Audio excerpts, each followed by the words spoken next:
doing around here? Yes, guys, how you doing? Welcome back to the Spurs Talk Show. How are you? How are you doing? I hope you're all happy and healthy, doing the things you love, and those you love to do them with. It's Saturday night. We've got a fan show, the long-awaited fan show. I'm here with my main partner in crime for the evening, Drewski.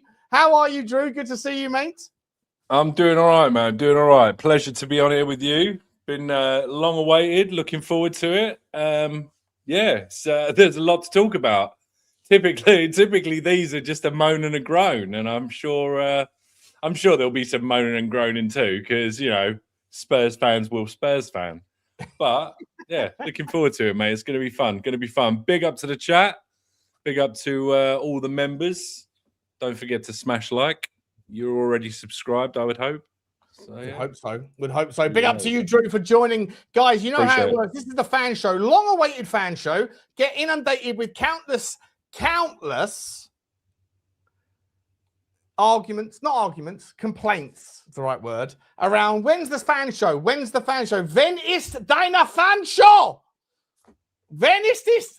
And whenever I put them out there, all of a sudden we've got 300 members, but none of them actually ever want to turn up. If you are a member of the show, and by the way, my man Blaine Devlin has been giving out, I'm about to swear too early, he's been giving out fan show or memberships for lots and lots of people to participate in over the last few weeks since everything turned up at Tottenham.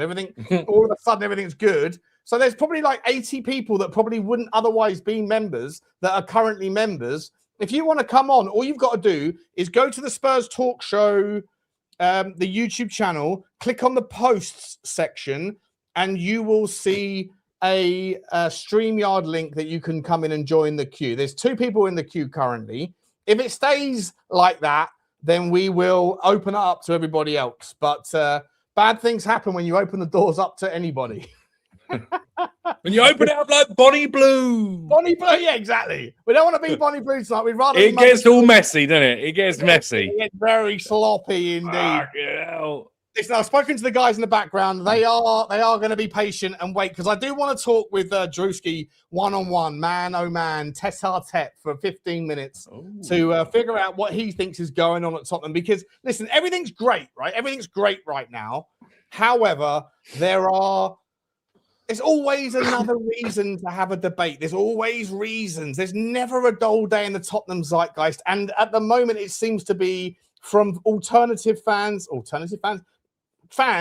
but from alternative clubs that are choosing to pick on Tottenham and use Tottenham as the reason to feel bitter and jealous and twisted and uncomfortable with the way it works.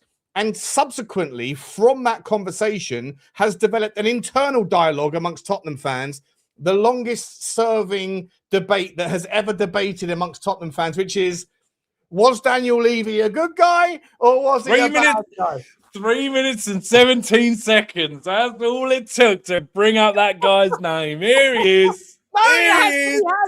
This debate has to be had. I'm going to be asking everybody in the chat. Levy. It has to be had, mate. It has to be had, because there are people out there that are saying, on the one hand, screw you, Villa fans and Newcastle fans, you're salty, Tottenham are back, Tottenham are massive, that are the same people that will still maintain that Daniel Levy was the worst thing that ever happened to Tottenham Hotspur. The 2 things can't be true.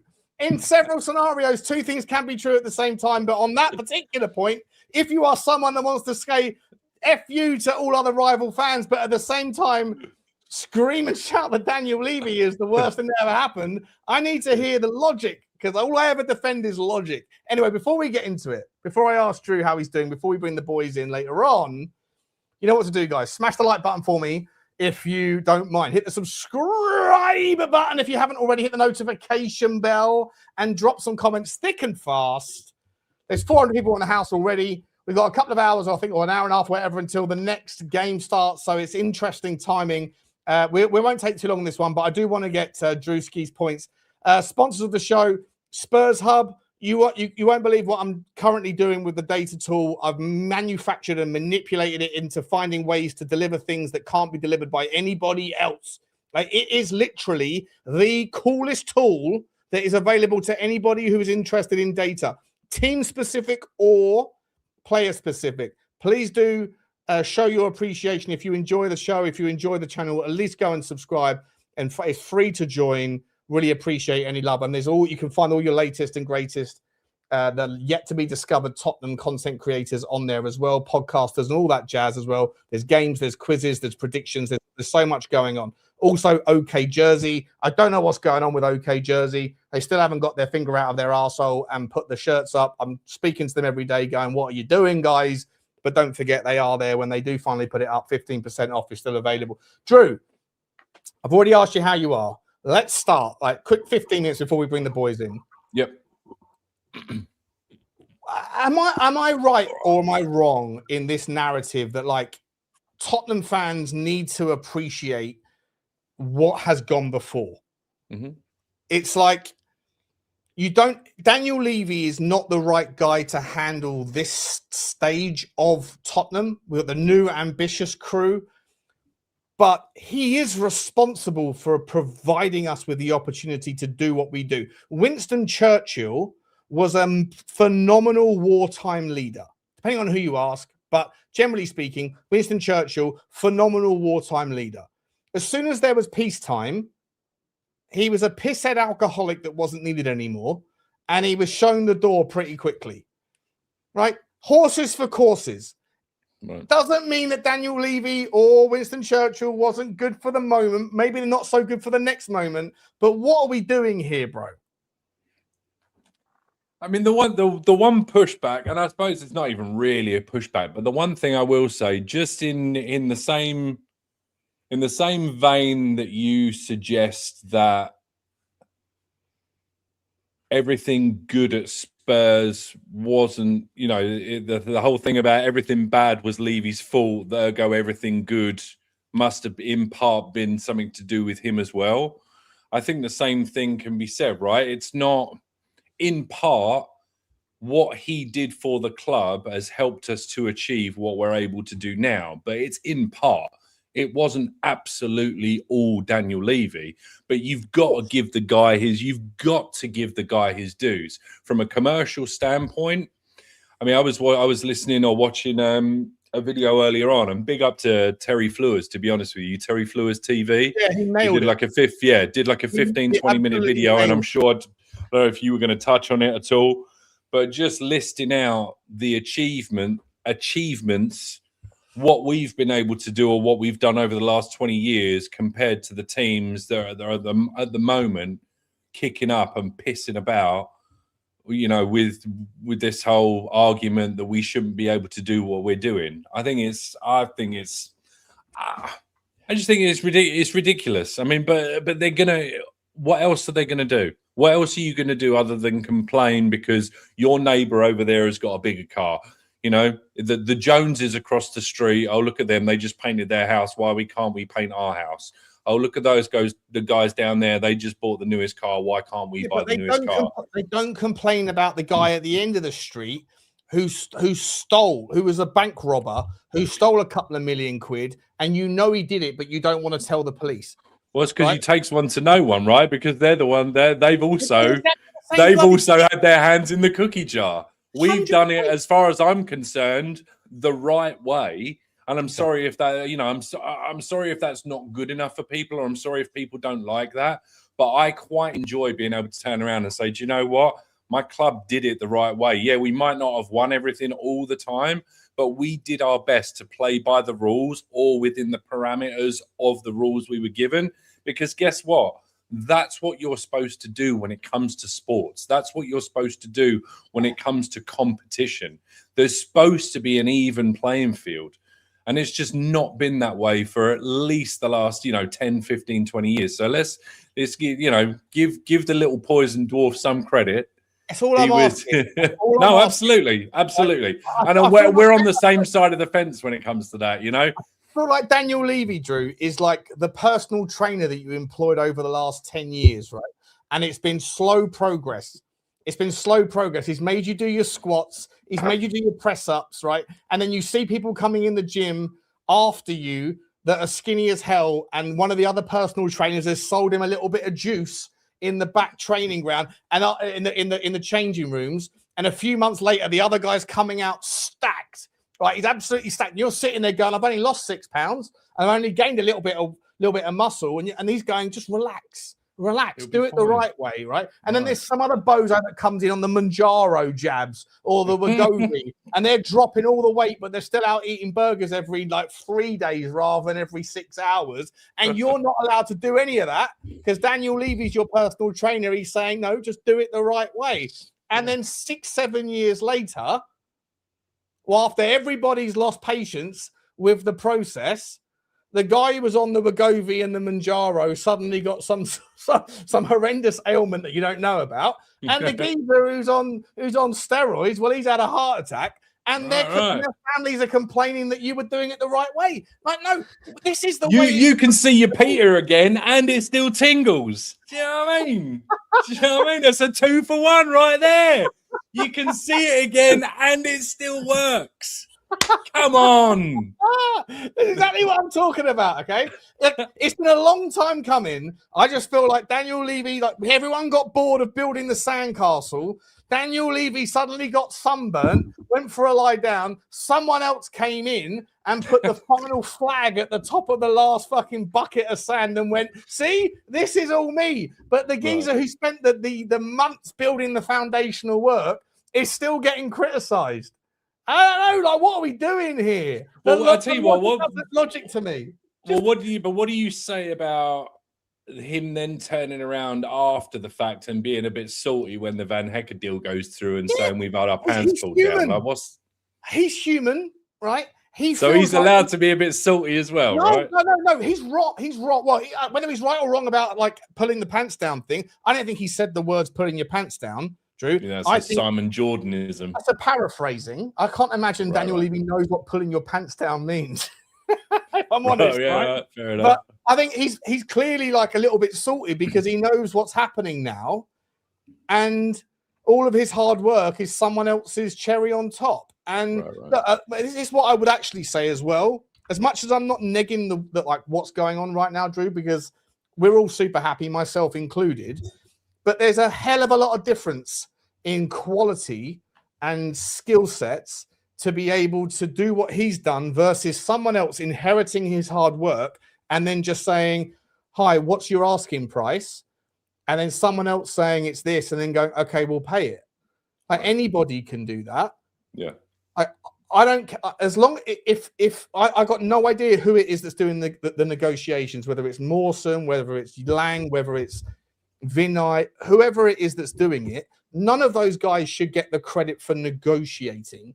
The owners should get some element of credit for finally realizing and putting their hand in their pocket and then putting it to work. And hopefully they learnt their lesson. I'll always give credit to the person who gave the best insight on it. And it was Johnny, who went toe-to-toe with Stel. Stel said he wants relegation to shock the club.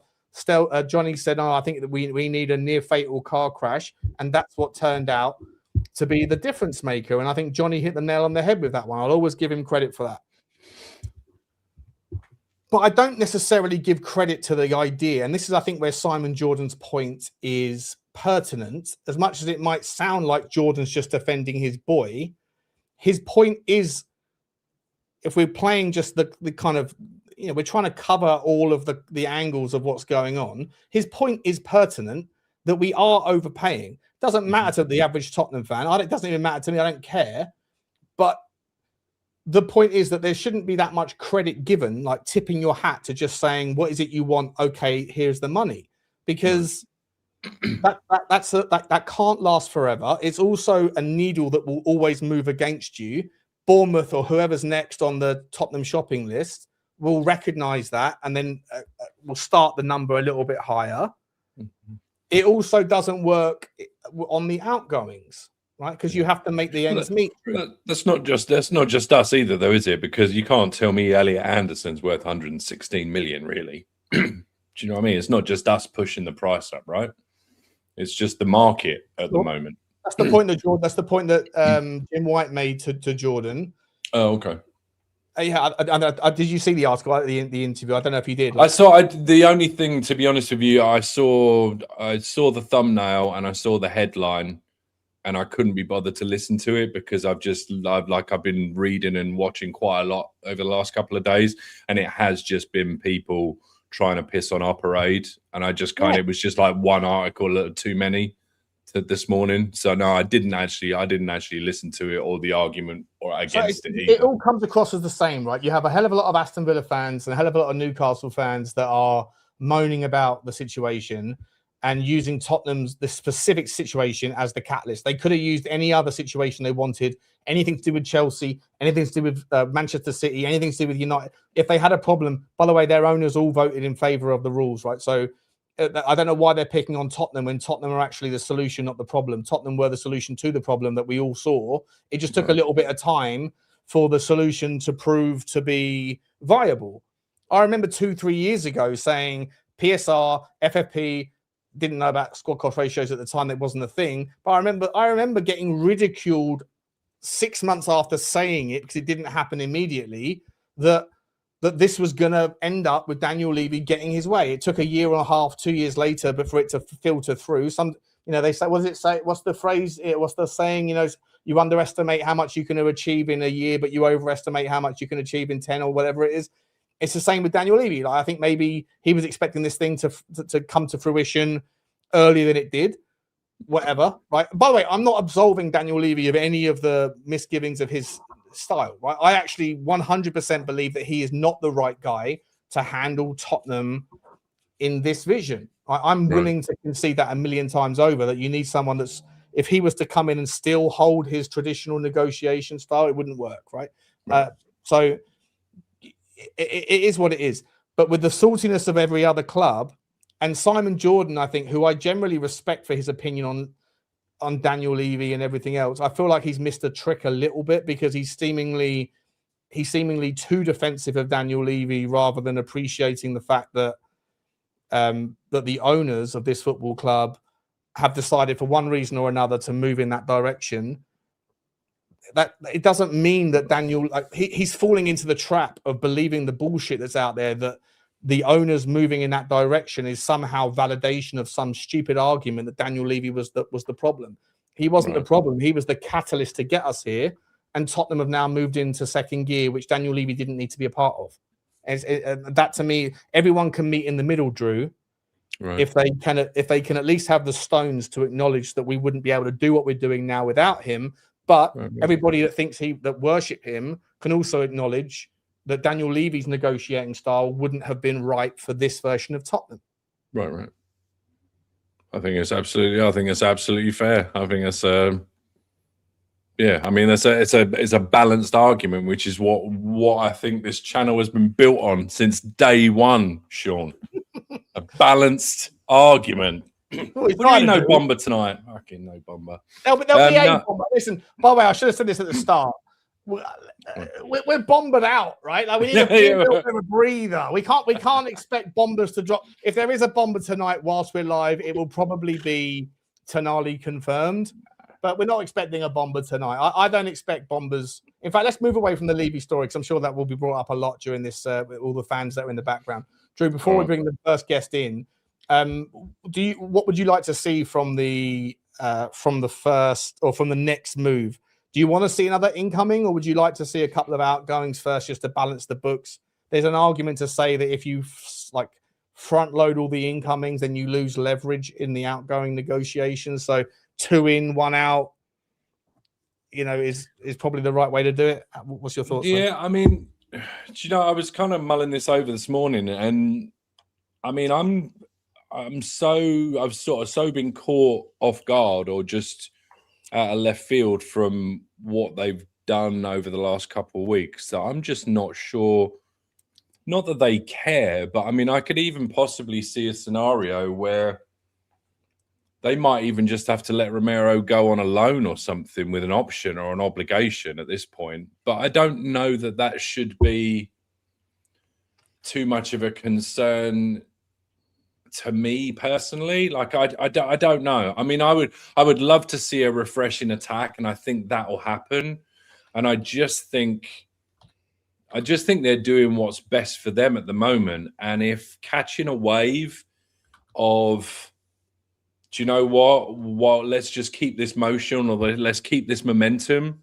There's the sniff at something. Yes, we could get a couple of players out the door and recoup some money, but strike while the iron's hot kind of thing.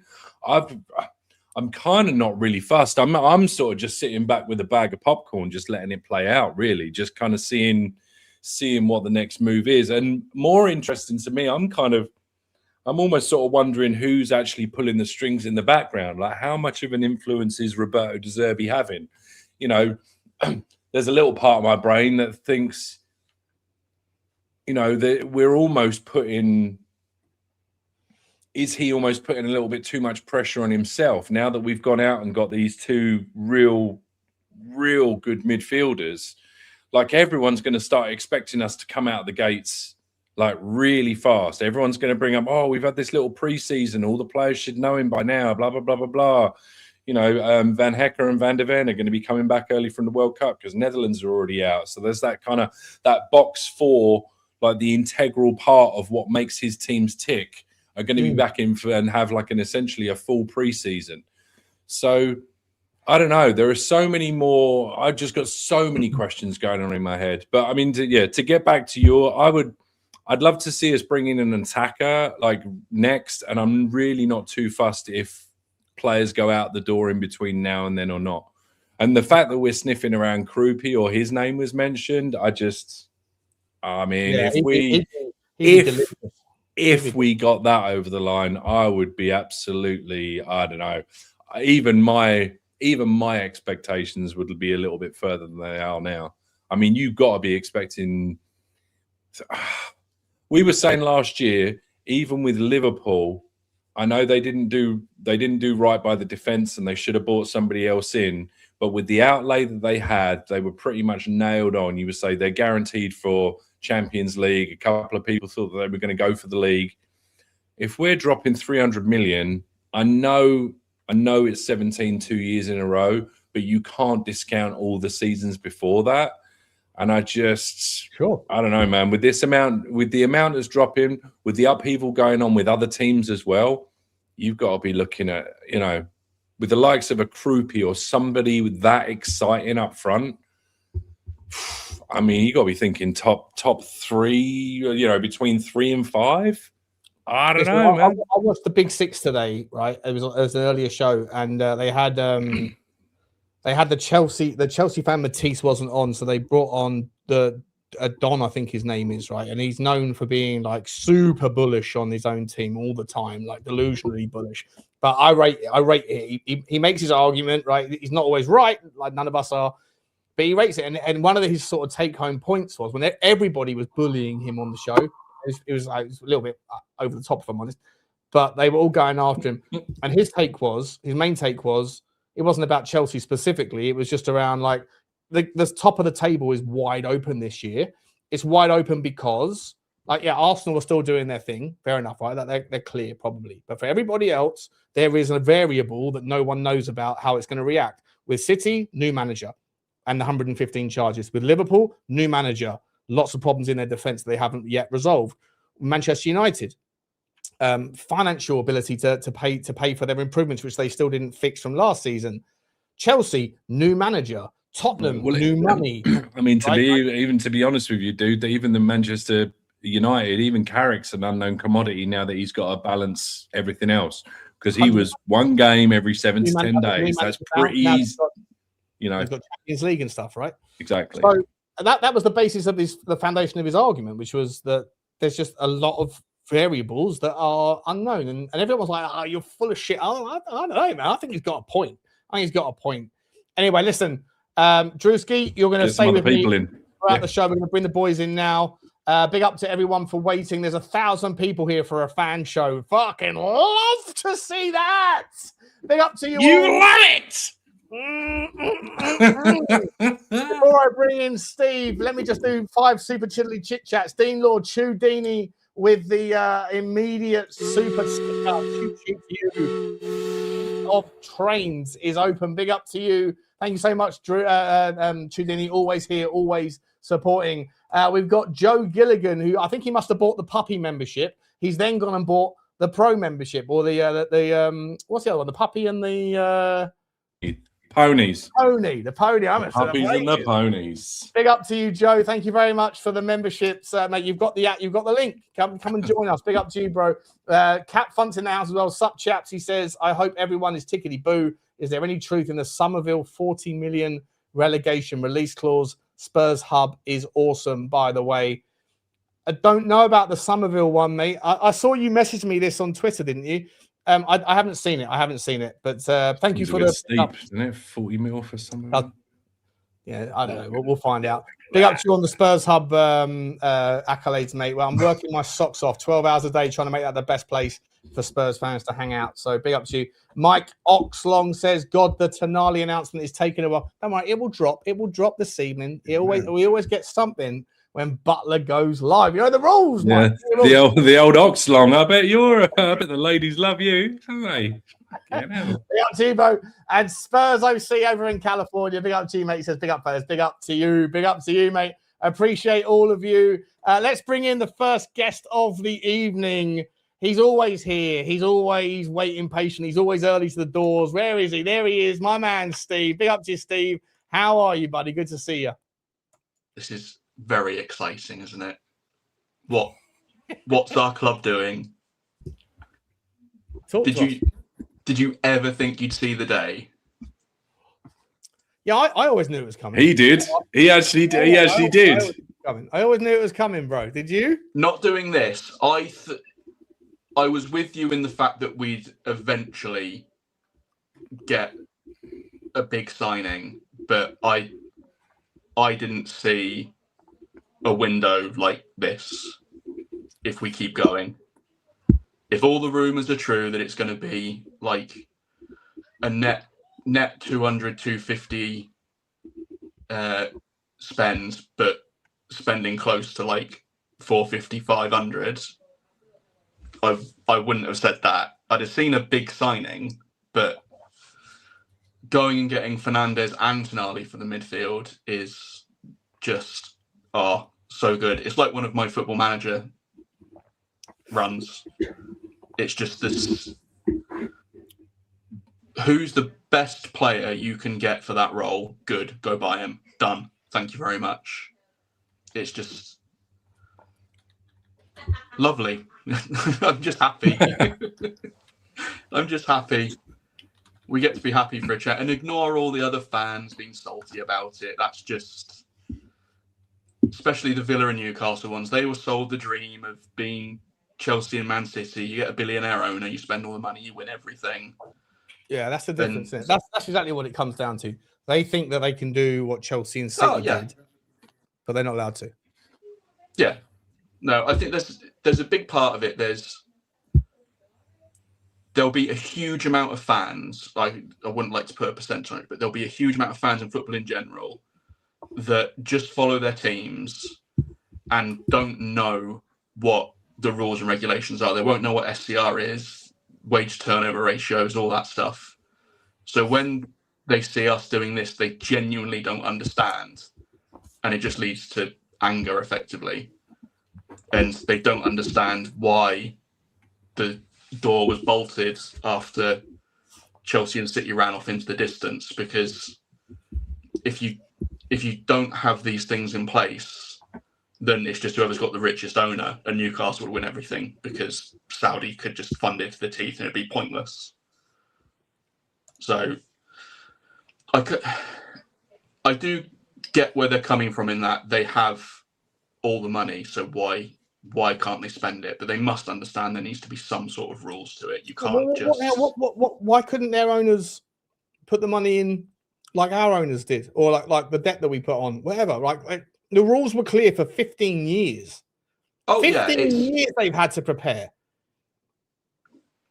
Well, kind of, because both their owners are relatively new, aren't they? So Newcastle have only had 4 years to sort it. Okay, but you're coming in. If you're buying a football club, you're coming. That's the the example you make there is the perfect antithesis of those fans' grumpy comments, which is if those owners want to come in and don't want to put in the infrastructure spend, but just want to spend money on players, and then commit to buying the likes of Rashfords and those sorts of players on 400 grand a week. And then if it all goes tits up and they can't be bothered to carry it on anymore, and then they sell the club to somebody else, that person's going to have to inherit all of those other people's commitments, right? And so, you know the rules when you're buying a football club. The rules have been there. You know what you're buying into.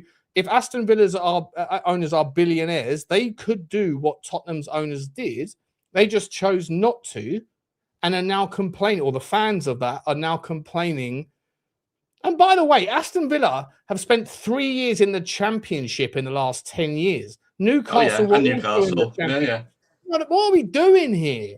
It's mad. It's insulting to my intelligence that these fucking fans with massive platforms put out messages that go viral that are based on like emotions but no intelligence. If I feel like there's like if you are someone that doesn't get it, you are either like low intelligence, or you are uneducated on the rules, or you are the victim of, or the proponent of agendas.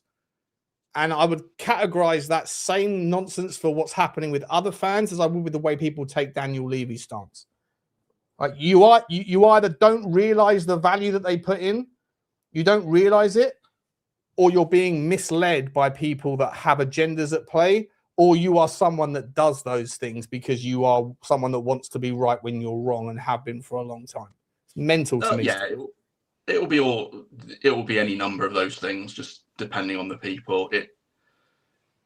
Like I said, they just want to speed run it. They've got all the money, in theory, but it cannot be applied to the rules. So tough titties. We've spent 20 years building this. This is what we had to go through. They're whinging now that, like, oh, we've got to sell Morgan Rogers to fund doing this. We had to do that with Bale. We had to do it with Modric. We had to do it with Berbatov, and fucking go back to Sheringham or Modric or Carrick or whatever. We were in the position they're in now for years and years and years. And yeah, they don't want to do the hard bit. They just want to skip to the end, which is the fun bit. Exactly. Well, it's also very much a recency bias thing, right? As well, they're looking at the last 2 years, where I think Will made the point in the chat, right? We finished. Yeah, exactly, because nobody's looking at the 15 to 20 years prior to that, when it was, I know there was a couple of years where it was sort of 5th and 8th, but you're looking at what, 4th, 3rd, 2nd, 4th, 3rd, 5th. That builds up revenue that they're just not taking into consideration. And the fact that, like you pointed out, the fact that the pair of them have been relegated 5 times between them, 4 or 5 times between them in that time. It's almost like you say, I think Tottenham's revenue in our worst season. I think if you were to combine Villa's and Newcastle's revenue over the last 5 years and compare it to Tottenham's over the last 5 years, we have more than their revenues combined. I believe that's the stat, right? Absolutely. Possibly. Our worst year, we cleared more than their best year. And our worst year was COVID. Right. Yeah. There's a big part, I think, as well. People don't like change. And I think people were happy for Tottenham to be not plucky underdogs, but sort of like the underdogs of the big clubs that never really get anything, like tie your own shoelaces together and fall on your face, do something dumb, and just can always be the butt of the joke. But now we're actually... Nobody wanted the hard graft of PSR preparedness to turn out to be correct. Nobody wanted to see the day when Tottenham can outspend not just Villa and Newcastle, but arguably Chelsea and the other clubs, or at least have the draw to be able to put together a pitch, a proposal, a plan, a project where you can go to several players in one summer and go, like, we're going to do this, and we're going to do that, we're going to do the other. Do you want to be a part of it? Yes, cool. Next one, yes, cool. Kroupy, according to reports tonight, Arsenal are looking to put in 80 million quid, but according to reports, Kroupy's more interested in joining Tottenham. Like, imagine if that turns out to be true. I don't know if it will or it won't be. nobody wanted the like hard graft to sort of turn out to be a story that ended up being a successful one. Yeah, I think you've had, for God knows how many years, you had everyone in football on all the football shows, Tottenham the best run club in the league. It was said consistently for years and years and years. And then over the last 2 or 3, it changed, it flipped onto they're not spending enough.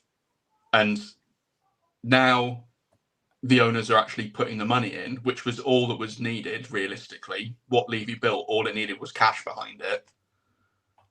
People are now looking the other way and going, well, how the fuck's this happening? It's like, lads, we were talking about how well we were run for so long, and it's built up to this point. Sell a few paintings, get your hundreds of millions, bash it in the club, and off you go. It's just, everything's been set up to go for a little while. It just needed the injection to skyrocket. It wasn't missing much. It wasn't missing much. People finally realizing we're massive. It's suddenly dawning on people that we are absolutely massive. Well, the only part of that, Drew, the only part of that, mate, that winds me up. I don't know. It shouldn't wind me up, but the only part of it that does is the fact that people, that donuts, again, who are either, with all due respect, one of the following category, in my opinion, either uneducated on the system, either unintelligent, or who are victims of or proponents of agendas that they're listening to or getting or pushing or being a victim or absorbing, that they feel like they want to say that Daniel Levy is the demonstration, like this, us now being here and capable of doing what we're about to do, is a demonstration that Levy was the problem all along. Like, it winds me the fuck up that such a high percentage of people in the fan base think that, rather than what is obviously the case, that he is the reason why we can now do what we can do. He might not be the best guy to carry us into the next stage, but to say that we could have done this and he was there and that's the reason we weren't before. Shut the fuck up. You are so fucking stupid if that's what you think. It winds me up so much. It drives me up the fucking wall. He did this. He got us to this spot. It wasn't the Lewises, right? The Lewises could have put their money in earlier, and had they done, then 100% Daniel Levy might not have been the right guy to write the checks because of his weaknesses. But it's his strengths that no one wants to acknowledge that allows us now to do what we're doing. And if you can't see it, fucking hell, it winds me up.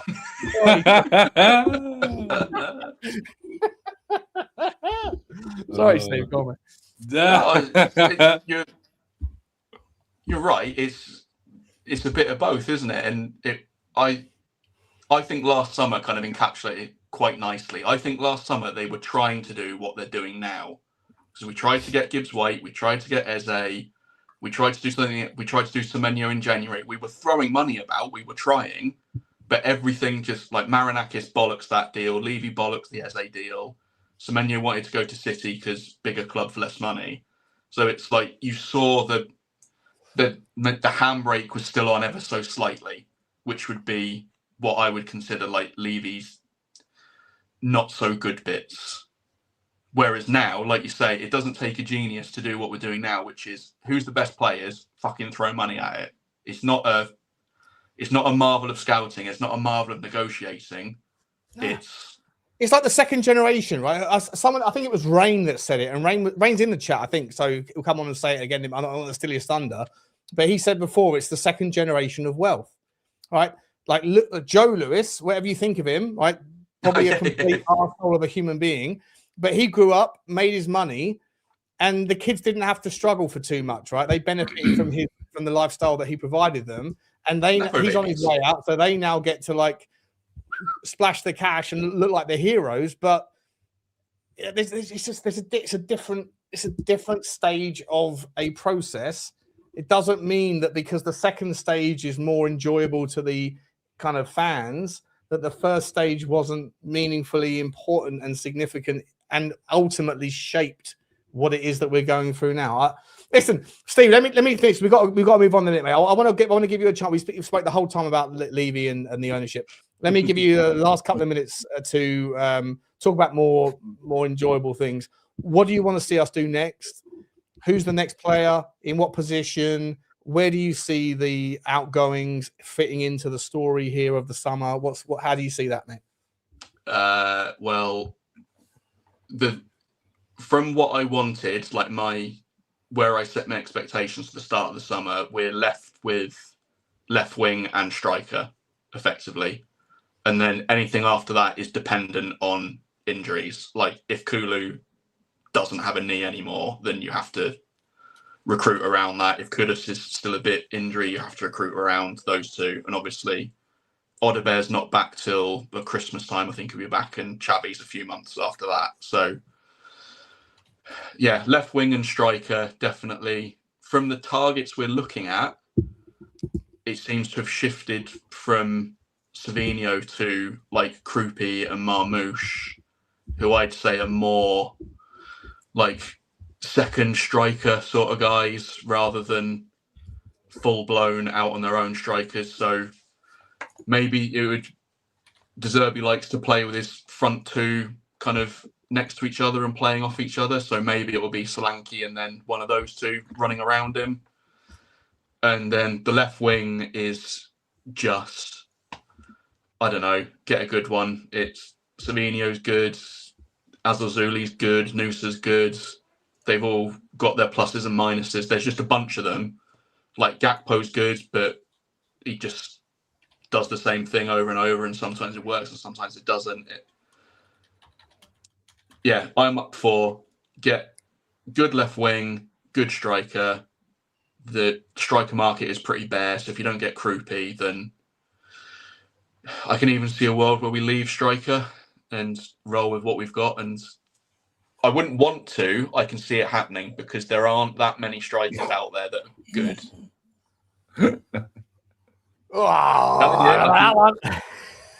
If you don't get Krupi and you don't get Marmouche, inhale of breath there, Steve. Sharp inhale. I say I don't want it, but if you can't get Krupi and you can't get Marmouche, well, Krupi's not even a striker, really. That's what I'm saying. But he's the second striker that will play alongside. We haven't been linked to proper strikers. No, we haven't. You're right. We haven't. I think he's looking for that second striker role, which is the Krupi, Marmouche, etc., etc. I don't want it to happen, but the strike, like getting a proper full-blown number 9 striker, who do you get? If we are genuinely linked to Krupi and he's expected to play with Richalison and Solanke in front, and then I don't know what that means for the likes of Maddison and Xavi and Kulusevski and these guys, right? So, like, I don't know if he might think that Krupi's the 9, but Krupi played 3 times as many minutes or 2.5 times as many minutes last season as a 10 than he did as a 9. If we bought Krupi, he'd play off Solanke. It would be instead of Maddison. It would be a front two, effectively. Yeah. I think. It's like Ferdinand and Sheringham, whatever, that sort of thing. Fair enough. We shall see. I just don't think there's, unless you somehow like convince Ottoman or something, but if we're throwing bags of money around, let's not. Now, because I was tempted the other day to be like, well, if we're going to get Savinho next, I'm sorry, but I feel like you've teased me. You've given me the best. You've given me the best blosser of my life, and then now you're going to tell me we can't have sex. I don't know what we're doing. Like Savinho for me is a step down from where we're going in the trajectory, you know. And I want to see a left winger and then ultimately a forward that is a continuation theme, a continuation bet. If you play poker, you know what I'm talking about, right? Yeah, man. So, like for me, Savinho ain't the guy. I'm going to be underwhelmed if we get him as the next guy, you know. I quite like Savinho. Krupi's a continuation bet, but Savinho is you're dialing it back for pot control, and that's a problem. Maybe. I think when you look at the other player, like if we're linked with like Nusa and Elmala and people like that, the stuff that they're doing in the Bundesliga, Savinho was doing in La Liga at 19. It's not just, we base him on what he's been doing in the Prem. Yeah. So there's no guarantee that what they're doing in those leagues doesn't translate over here as well. I think all of them have pluses and minuses. They're all kind of akin to each other. But if we're just going to keep spending money like we are, I think we're going to end up with someone good. It's not like we're used to doing, where we spend the whole time chasing Savinho, fuck it at the last minute, and then go and have to get a Werner loan. We're going to buy someone good. Whether they're perfect or not is, well, it's just going to be questionable, but they're going to be at least good. Like Gakpo is good, Savinho is good, Nusa is good. We're going to land in our feet. There's levels of good though. There's degrees of good. Steve, listen. We got to move on, mate. We've been going for a while here. We've got to move on. We've got a lot of people in the background. Steve, last question for you, mate. One word answer, if you don't mind. Where do you see us thus far in the window? If it continues as in the sort of whatever you've got in your mind for a continuation bet, where do Tottenham finish next season? 4th. Love that. Love that. it. Dude, I'll take that as a starting point. Minimum. Oh, he's throwing Whoa, he's adding in that. Whoa. He's added in the minimum. Love that. That little minimum click. Big up to you, Steve. Thanks for coming on, mate. Love to see you, buddy. I'll put the clip out later on. Big up to you, Steve. Take care, mate. See you soon. Take care, lads. Bye. Have a good one, mate. What a legend he is. Listen, Drewski, you're taking over the hosting for the next man. Is he here? He's here. The host with the most. There we go. No pressure. No pressure. We have some accents to describe. His name is Axatos. Hello, Alex. How are you, buddy? Good to see you. Hello, mate. I have to make a statement first. On behalf of the Republic of Austria, I want to apologize for not bringing Pedro Porro back for pre-season in time. We did our best, but it was not enough. I'm sorry for that. But, on the upside, Kevin Danso will be back in time. I don't want to talk about Levy because I think it has been done ad nauseum. I'm happy. I am happy. I'm really happy. But I remember when I started joining your show 1 year ago, I was also happy. And I was like, oh, we got Xavi Simons and oh, we got Colomboigny. And I was really excited. And we all know how that ended. But what we did in the last couple of weeks, and that's amazing. And I'm really, really, really, really excited. And there's good vibes. And even if we cannot bring anyone in anymore, which I don't think we do, but just imagine we're done, like the old Tottenham would be. It would still be the best window I've ever seen.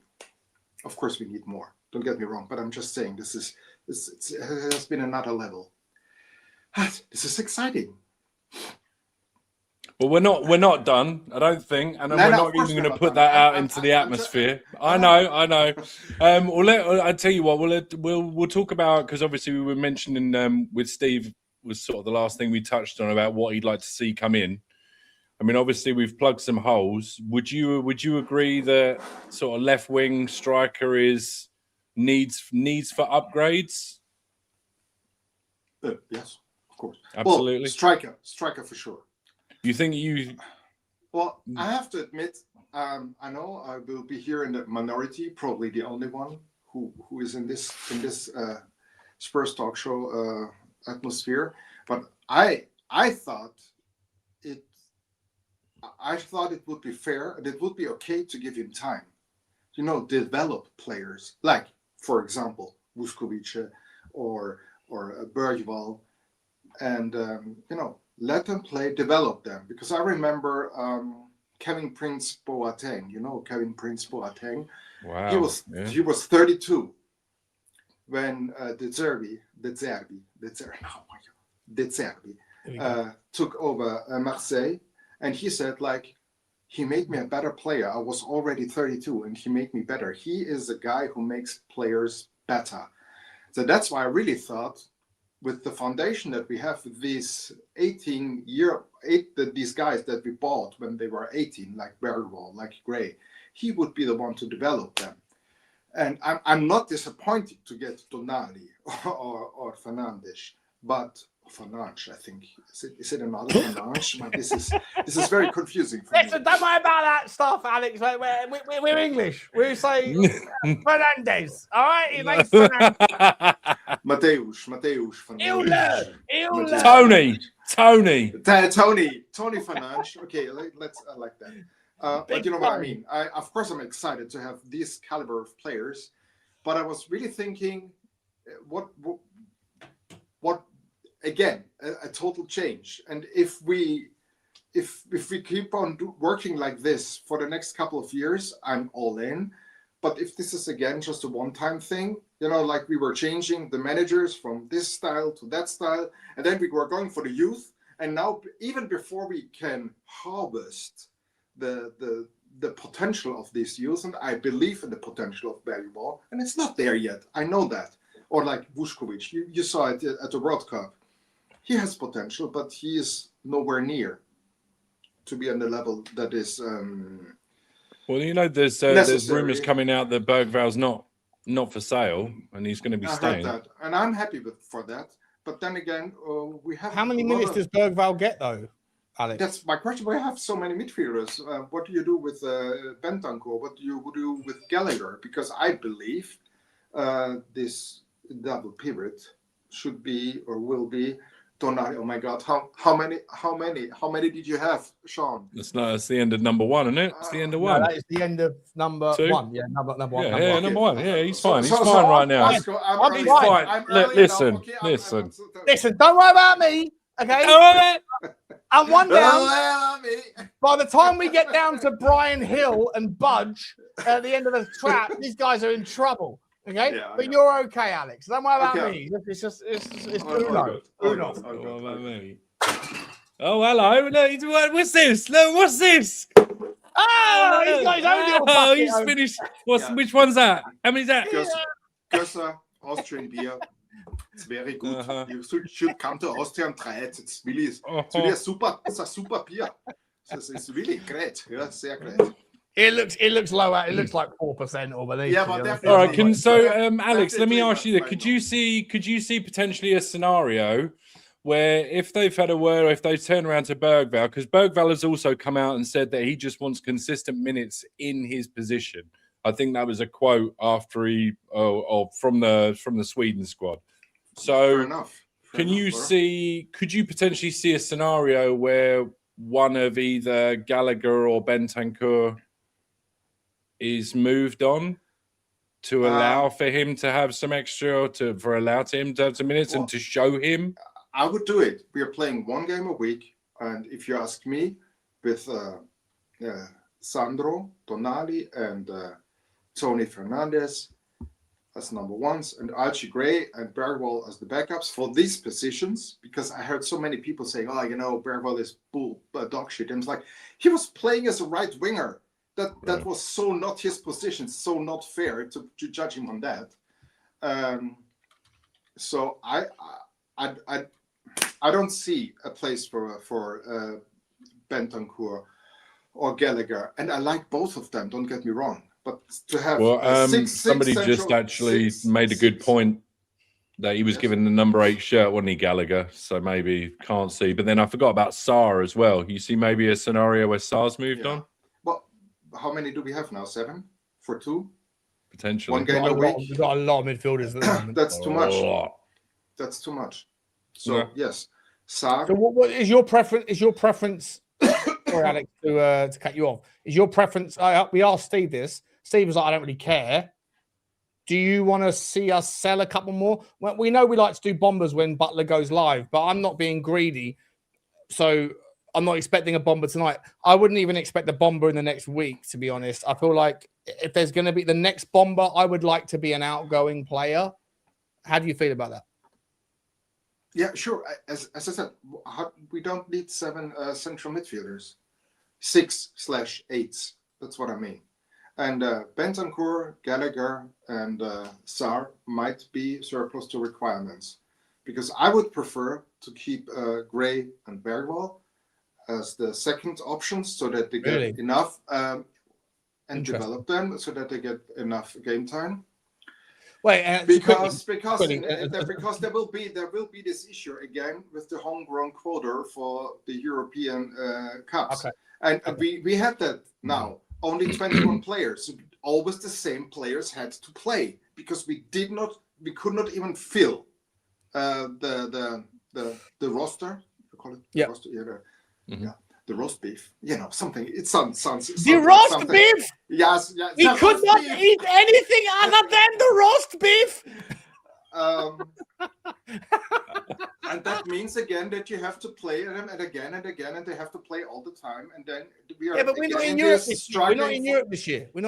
Yeah, but you got a plan. You've got to think that the amount of money that we're spending. If I am the director of football, I don't look just for the next couple of games. I look in the future, and now because if we would have gotten international football this season, Gray and Berghvall they could have played without the need to register them because if they are at the club for 2 years and they are below 21, you don't have to register them. So of course it didn't work out, but I'm just saying this is something we have to keep in our mind because then again, who is going to play? Who is going to fill the roster next year if we give away all the youngsters? Well, I don't understand. I don't understand the rules. And then I said oh yes, we have Micky Moore. It's like yes, but then it's like he's not good enough, and it's like yeah, but it's like I remember the stats of Harry Kane in his first season. They were not overwhelming.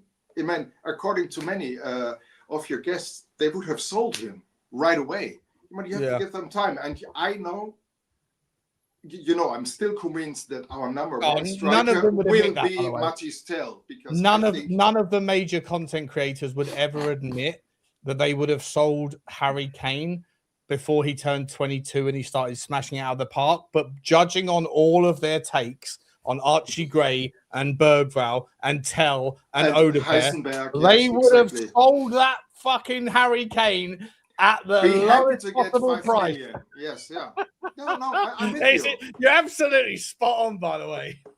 And but so you have to take, and then you have probably one of the best coaches ever to do that, to develop players.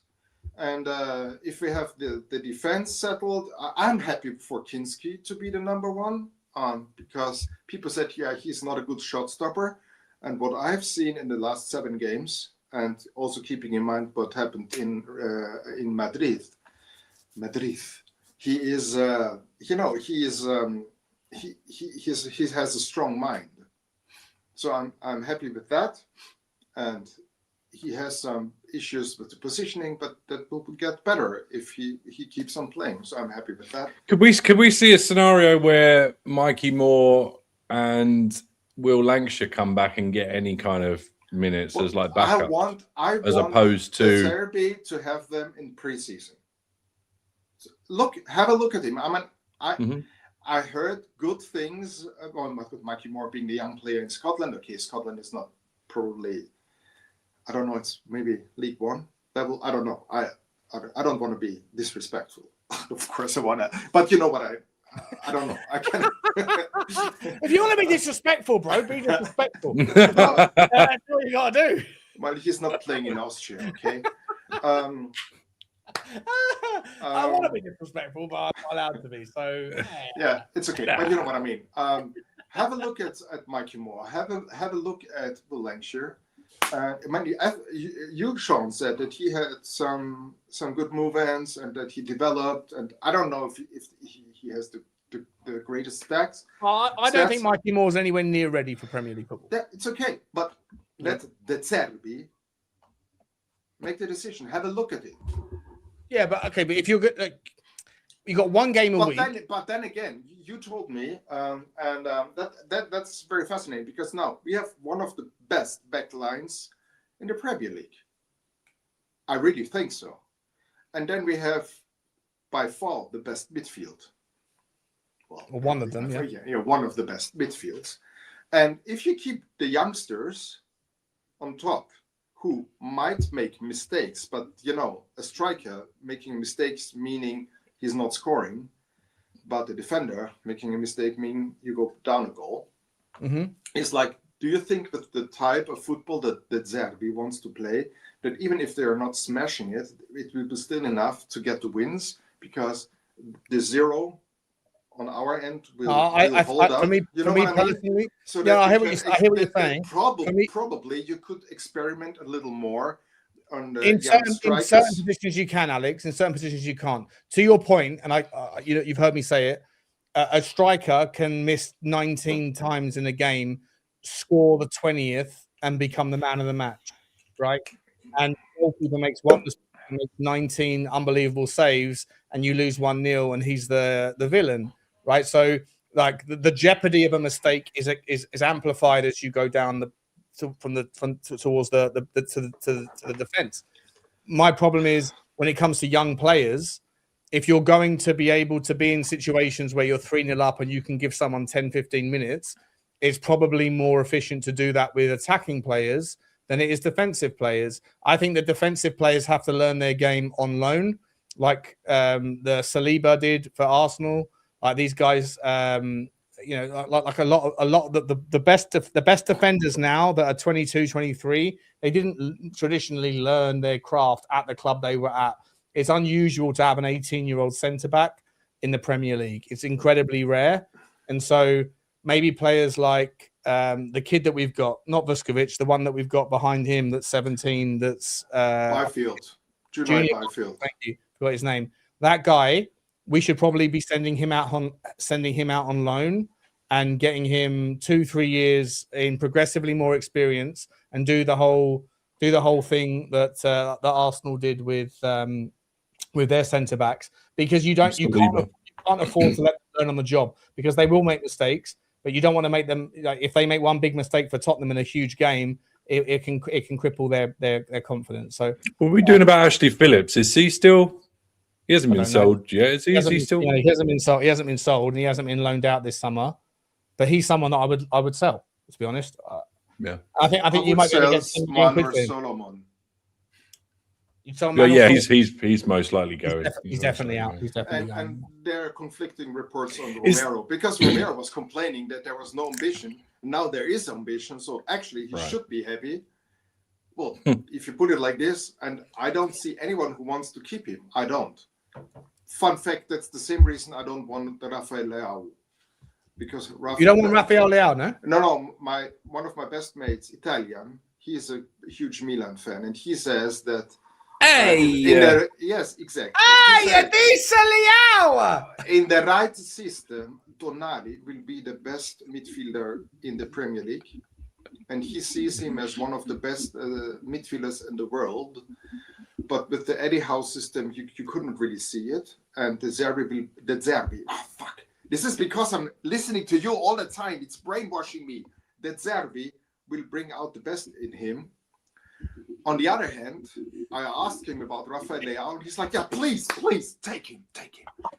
I'll drive him to London. Because so that's the thing. Listen, Alex, last question for you. Well, maybe two more, maybe, but we've got to round up because we've got a few people waiting behind. I want to ask, okay, we'll do 3. Fine. But we've got to be quick, though. Quick answers. Rafael Leao, to me, is the sort of player who is like a name, right? Same with Marcus Rashford. It's a name. Now, they both, to me, have very similar kind of characteristics, right? On their day, when they're motivated, are they capable of doing something which makes everybody go, the opposition fans, when you're 1-0 down and you're buried against the wall and you can't find a way out, and you look at Tottenham's team and you go, it's not over because they got that guy on the pitch that is, it can do that, right? And it can change a game. Yes. Great. But there's the mentality, right? Like, are they motivated? How often are they motivated? The consistency, the application, the focus, the work rate, getting back, all of that bollocks. It's super important. It is important for Zerbi. But Alex, this is why I'll ask you a question. My rant over. Tottenham need a player in the front line, more important in the midfield than in the midfield. In the midfield, I can get away with Tonali being like tier 2, 1.5 tier 2. But at the front line, you need, even if it comes with some vulnerabilities, even if it comes with some like things that are going to piss you off, you need in the front line someone who is capable of moments of magic at any point in time, even if that bozo comes with a lot of annoyance.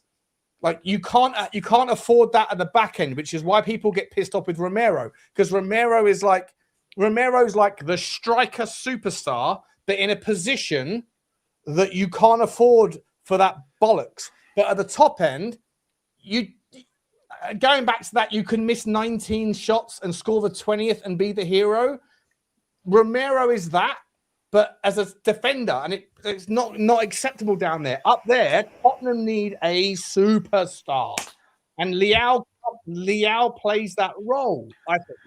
You ask me for a short answer, and you ask a question 7 minutes long. Are you fucking kidding me? All right, well, extend your time. I don't even know what the 2 more minutes. 2 more minutes. I don't even know what the question was anymore. What are you rambling around? Rafael Leao is an inconsistent player. He has his moments. He's not very good in working back. I don't think that Zerbi wants that. And now you're getting crazy. You're like, oh no. Now that we got 5 really good players, Savinho isn't good enough anymore.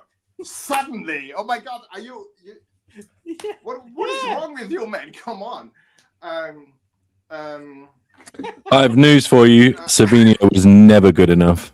I'm not convinced with him either. With the Krupi thing, I was like, PSG wants to have him. I think Real wants to have him. PSG. But I think good deal. I think that if we really want to go for him, he would come to us, because with us he would play. He would never be playing as first striker in Paris. Never.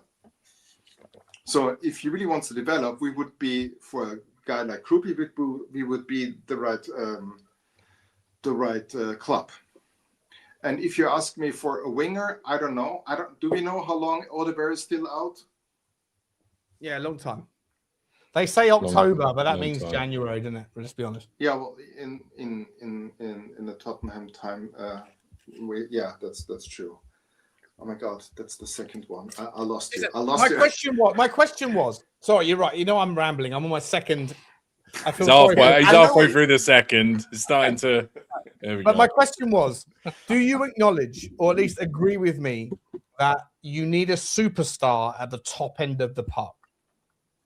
That's the point I'm making. That's the point I'm asking you. Yeah. Well, a real superstar is. I don't know if a real superstar who is already ready-made would come to Tottenham.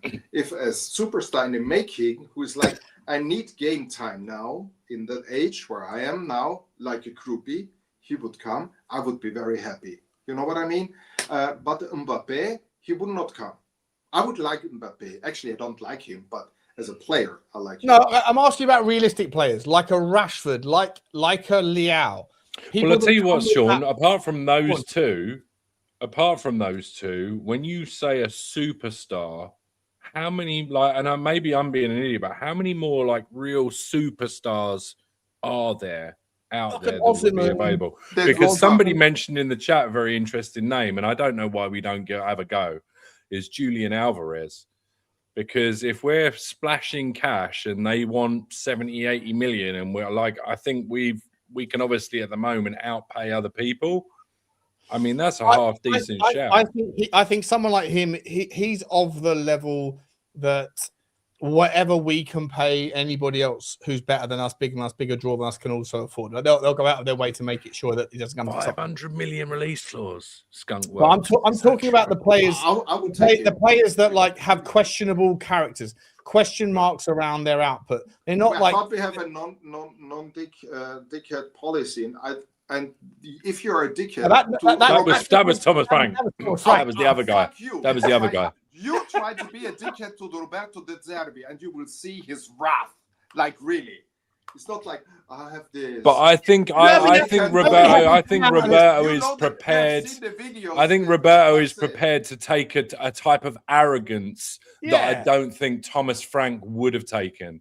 So I think they are still very, very different types. You have seen the videos. I think he was arguing with his own player at Marseille, who was not to his liking. I don't know. Rafael Leao, if you ask me, should I take a Rashford or Rafael Leao? It's like, who really wants to come? Whom of them really wants to come to Tottenham more? I would take him. Yes, of course. And I agree with you, Sean. These are big name players. If the I take Noosa over both of those, by the way. Oh shit, yes. Same. Yeah, now you got me. Noosa. Okay, Noosa is not the superstar. Yeah, but he could be one. He's like one of the making. No, but he's a little sprinkle of a ratatata. Exactly. Yeah, but he's a little. This is where we should go. Not like the Rashfords who want £350,000 per week. You know what I mean? Yeah, I don't think he won that sort of money, but you bring him in all day long. Listen, and then there's if Diomande is really going to PSG, then Bradley Barcola. That's the other name I was going to mention. Barcola would be. But he comes with the same bullshit that everyone else does. He's got his own mentality issues as well. Alex, listen, we've got to move on. That makes it even worse. Hey. But that's just between us. Alex, we have to move on to the next guest, mate. Love you as always. We love you, buddy. Last question before we move on to the next guy. Where are we finishing next season? We're gonna make a Ranieri. He will save us from relegation the last game, and we win the whole fucking thing next year. Come on, that's the spirit. Come on, love that. We've gone from fourth to first. We can go from there. Alex, thank you so much for coming on, mate. We love you. Love having you as always, buddy. Love you, mate. Okay, guys. Love you, buddy. Have a good night. See you, buddy. Have a good one. Ciao. Take care. Ciao. Right. Next up is my man. He's gone. Next up is my man, Rain. Rain, have you got your camera on, Bo? Whilst I maybe turn your stick him in the middle, Butler. Stick him in this. I will stick him in there. I'll stick him in the middle in just a second. Before we do, let me just quickly do a couple of super chiddly chit chats. Pixel Bravo's become a new member. Big up to you, Pixel. I don't know if you realise that you can join the show right now by going to the YouTube channel, go to the post section, and then get the link. Get the link, bro. What are we doing here? Big up to you. Thank you for the membership. Elvis G says, are Enoch prepping to sell? Injecting capital to diluting other shares, increases club assets through buying players and returns to the Champions League. Listen, I think we can put to bed any notion right now. For me personally, I'm not an expert, but I don't think that.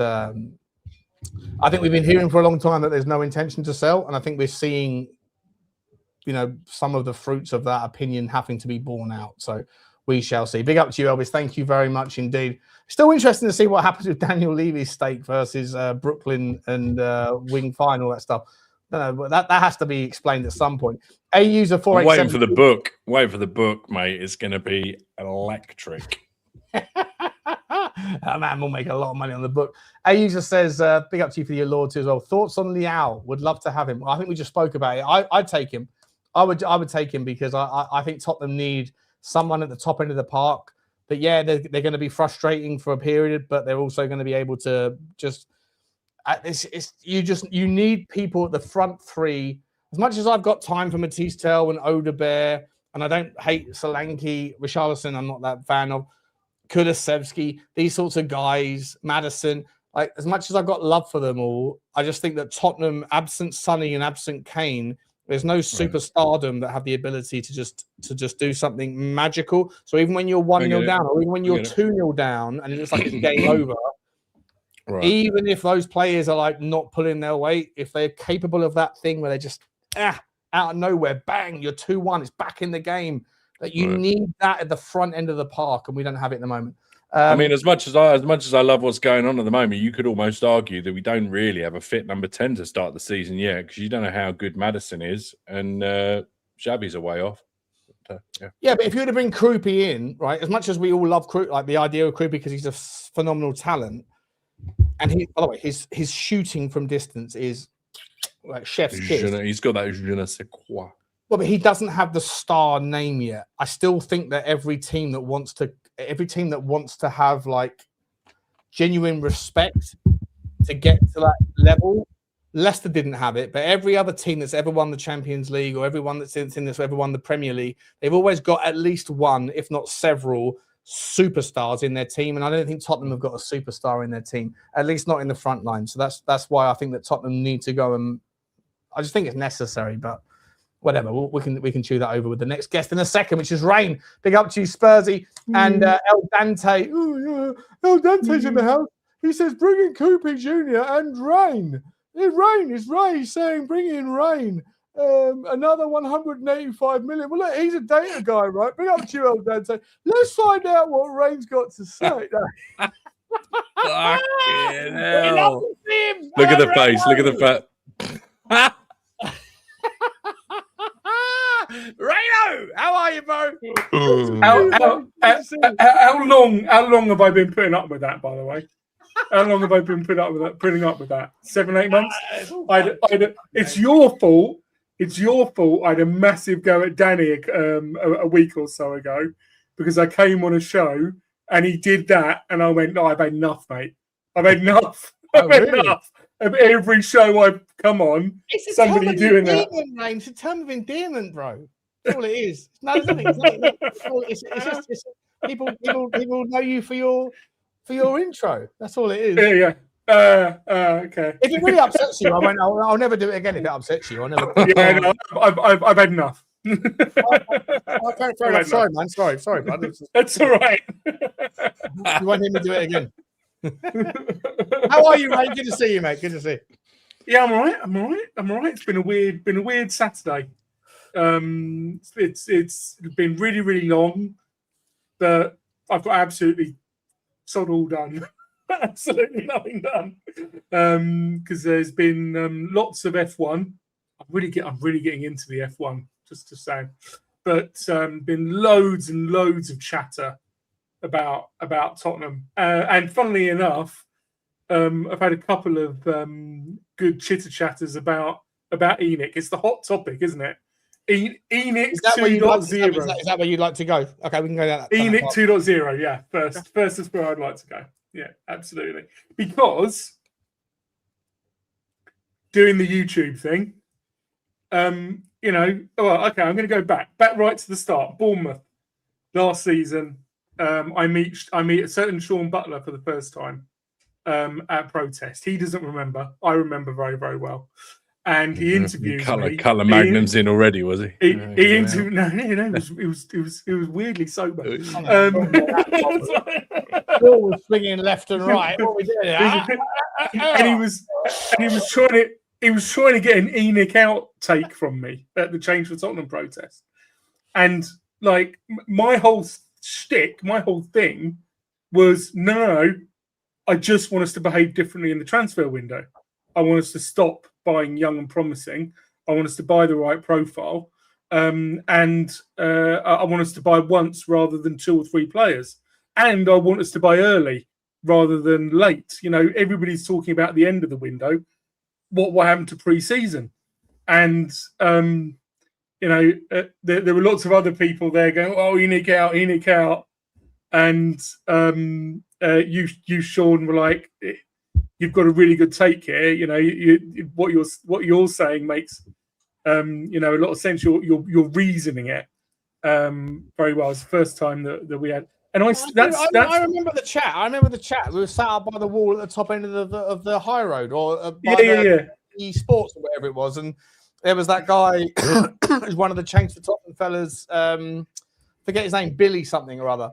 And he was the representative, but he wasn't really being the representative. And you were there, and I remember getting you. I didn't put it online, not because of anything that happened, just because there was interruptions. You had a row with some geezer that sat. I remember it. I remember the chat. Had a row? I didn't have a row with him. No, some other guy came over, and some little fella came over and started debating you, but it wasn't. He was hammered.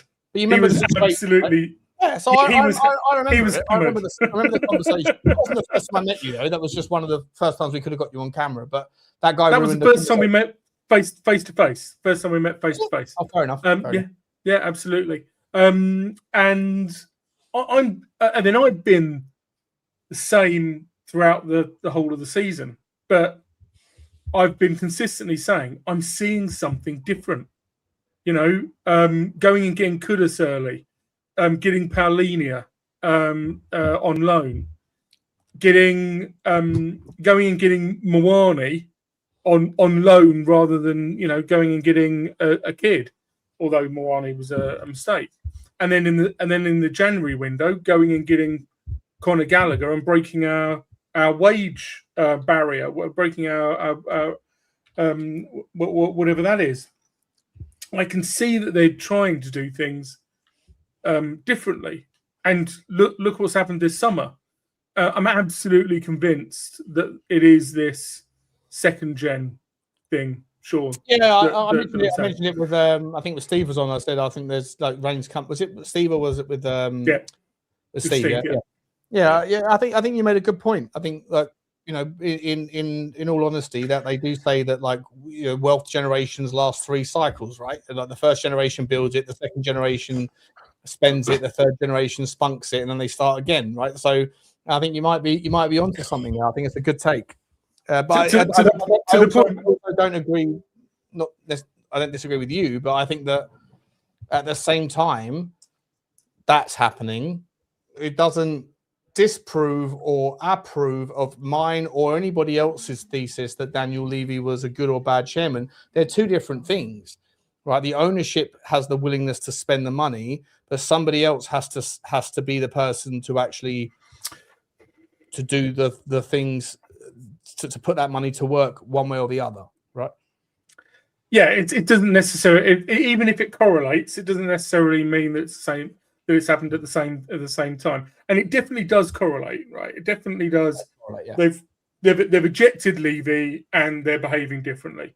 But that doesn't mean that Levy wasn't just doing what Joe Lewis was telling him to do. Rein it in, keep it tight. This is a property investment vehicle. This isn't we're not trying to win the Champions League. Where this is purely so that we can build up the stadium, so that we can then develop the air, because they own so much of the property around the stadium. The stadium is the hub of us. Building these hotels, building a new Wembley Way at Tottenham, and it doesn't necessarily mean that just because Levy got ejected, clearly by the next gen, that Levy was the person who was sort of he definitely was putting it in place because he was the chairman. But it doesn't mean that if they'd have turned around, if ENIC had turned around and said, right, different approach now. We're now going to go all out. Well, we've done the build, we've done the setup of the organisation and the entity, and now we're going to go for it. And now we're going to spend money. We're going to use the capital that we've accumulated here to and the revenue generating facilities that we've been doing here. And let's be honest, the Levy has been one of the main people who's got these financial regulations, which everybody's now complaining about, right? He's been one of the main people. I remember having fucking rows with, I'm not going to mention names, but I remember having rows from 2 years ago. I remember doing videos and getting slandered all over the internet by people that just don't feel the same way. And I was like, things are going to change, right? The PSR, we're on top of this. And I called it, but I called the outcome of it early. And Drew, you can verify this. You even messaged me the other day. I said that Tottenham are going to sign their first £100 million player. I just called it last summer rather than this summer. I knew it was coming. I knew these things were coming, but I just got the timing wrong. It took a year and a half longer than I thought it would. And I'm not sitting here trying to celebrate it, but I'm celebrating the fact that we're here where we are. It's great, but I just can't stand the fact that certain people that have got these agendas, they're so polarizing and so encamped in their view that want to present this argument that supports their narrative that is just fundamentally fucking bollocks. That Daniel Levy was the reason why we are like him leaving proves the point that he was the problem all along. And I'm just like, you're a fucking idiot if that's what you think. You like either that or you're uninformed, which is plausible and fair enough, or you're just the victim or the proponent of an agenda. I don't think that most Tottenham fans are idiots. So the other two is true, right? And the uninformed part means that you're more likely to be consumed by people's agendas. And their agendas are, I've been saying that Levy was the problem all along. And guess what? Now he's gone. I've got the chance to spin it that he was never responsible for any of this. And it's just a load of absolute fucking wank. I think somebody in chat has said if Levy had backed Poch, I think the reality is he tried. He tried. He went and got Ndombele, went and got Lo Celso, who was definitely a Poch request. Went and got Sessegnon, 30 million left back. The problem was not, and you know what Lubo comes up with his no ambition thing, right? I think there was some ambition, but the execution was horrendous. The execution was terrible. We kept on getting the wrong players. Yeah, sure. Do you know what I mean? It was like our hit rate was absolutely atrocious. Everybody that wants to give Levy credit doesn't give him 100% credit for everything. They also acknowledge the weaknesses, the vulnerabilities in his strategy, the problems in his mindset, the fact that he's a zero.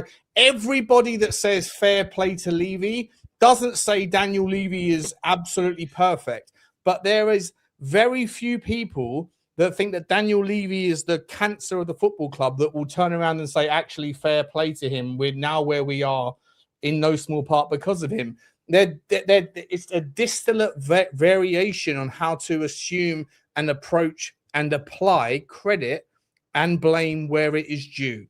Reasonable people will say he was awful at this, but he was talented at that. And the talent has brought us to the position where he's not the right person to take us through this next stage, but he should get credited for why we are where we are and we're capable of doing what we're doing.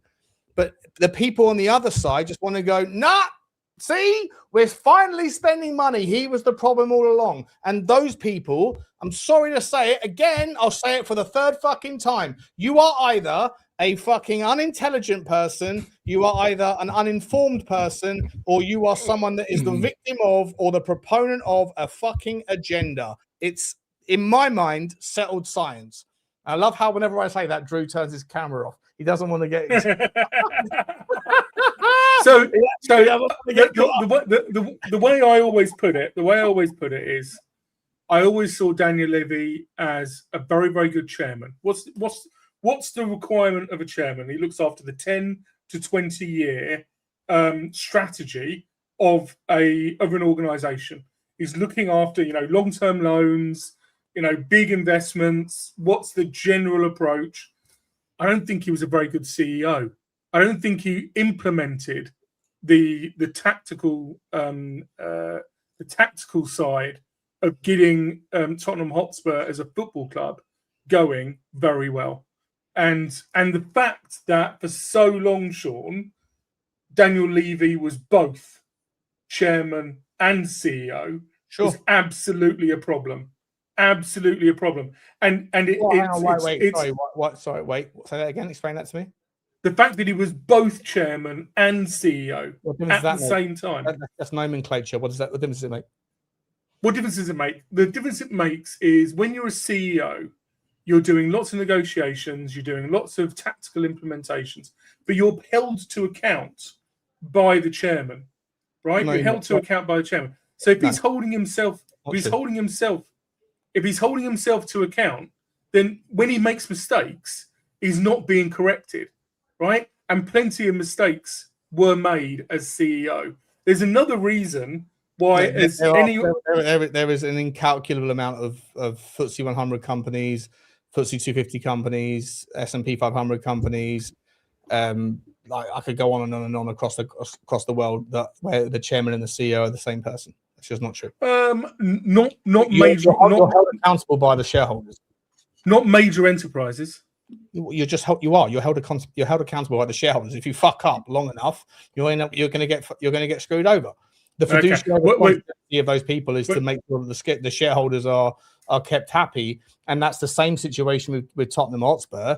The shareholders just happen to be essentially ENIC, right? Okay. We could have put their money in their pocket at any time. They could have done it 3-4 years earlier. They didn't. Daniel Levy went to ask for more money. He didn't get it until unless he was diluted. The problem that ENIC sorted out was that they essentially gave 25% ownership of the football club to a guy that didn't have the money that they did, and they expected him to work the entire time. And he took 50 million quid out for himself in wages and salaries and well, not dividends, but everything else.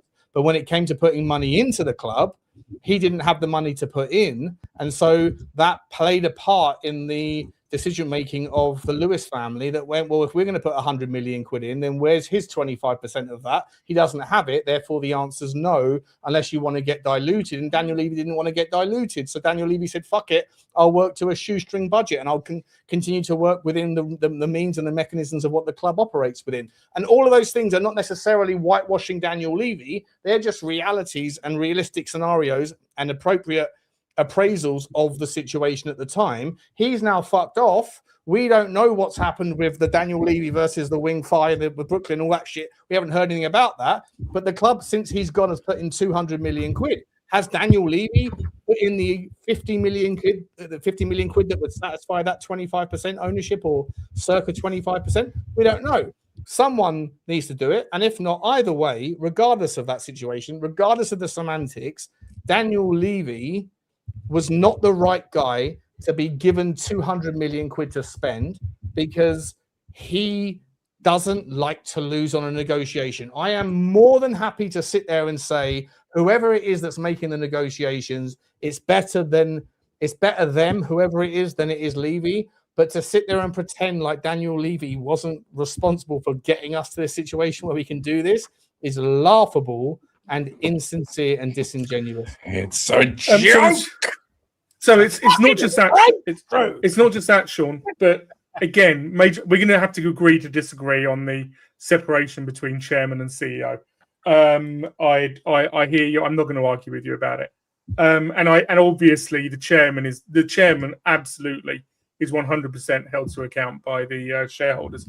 The shareholders in this case for 20-ish years has just been almost exclusively Joe Lewis. He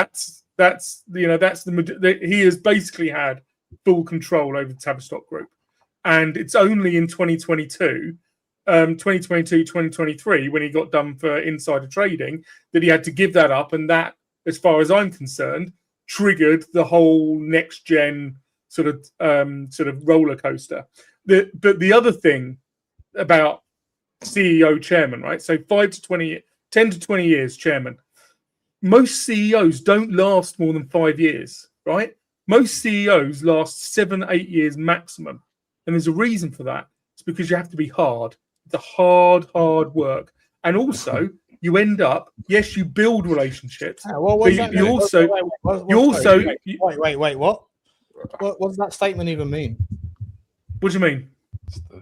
You're saying the fact that he outstayed 7 years is a weakness as CEO, because what you're doing is if he's doing all these negotiations, most big companies rotate their exec. They rotate their exec on a regular basis. Why? Keep them fresh. Keep what they're doing fresh. Steve Jobs was not exec. Well, yeah, no, but they got kicked out. He got kicked out, and they brought him back. Elon Musk owns the company. Steve Jobs died. His replacement's been there ever since. Geezer at Amazon. People that get replaced either choose to be replaced because they're tired and they want to take their money out and they want to go and do something else, or because they fucked up. Wait a minute. Hear me out. Right? Hear me out. they get rotated regularly, so that you get fresh ideas, right? Like a brass. Fresh ideas in the job, and that you don't end up burning bridges and burning relationships. We absolutely should not have had the same guy in charge of everything for 25 years. We absolutely should not. They should have had the foresight of going, do you know what? Let's freshen it up. Let's get a new face. Let's every 5 to 10 every 5 to 10 years, so that we don't end up in the situation where Levy, for example, had burned bridges because of all of his negotiations that he'd had with all these other people, where he'd had hard negotiations. Because you know what? You can go hard, right? You can go hard. You can do what he wanted to do. But then you can't last. I feel like, but then you can't. If you want to make the argument that Daniel Levy burnt bridges, I'll hear it and I'll agree with it and I'll acknowledge it. But if you want to make the argument that there should be a general rotation of chairmanship or CEO, or whoever's pulling the anchor, simply because enough time has passed, like that just doesn't stack up to any business acumen or any business experience. That's not how it works. It does.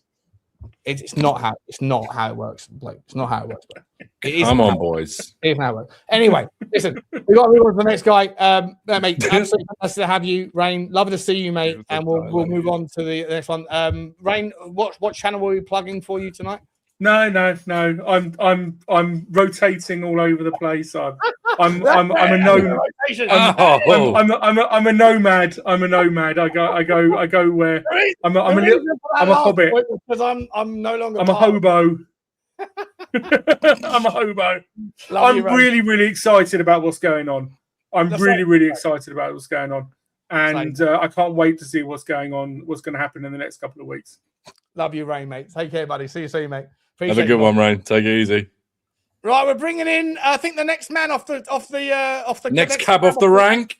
Cab off the rank is Mr. Budge. I think this must be a debut. Oh, hang on a second. Wait. Can you close down your YouTube? Leave open the stream. Hey, I don't even know what you mean. I'm a simple man. Okay, so you probably have StreamYard open. Okay. And you also probably have YouTube open. Okay. Close down YouTube. Okay. Oh, you've asked the wrong person here. What's the issue, Sean? Because we can hear you on a loop. Oh, there's like an echo. So you can hear everything twice. Hear everything twice. You can hear everything twice. Okay. Yeah. Okay. I'll try. I don't know how to sort it out, but are you on your phone or I'm on a tablet. I'm on a tablet. So on your tablet, if you're on Google Chrome or Safari, whatever it is, there should be 2 tabs open. Right. Let me see. See, I thought I was high before that.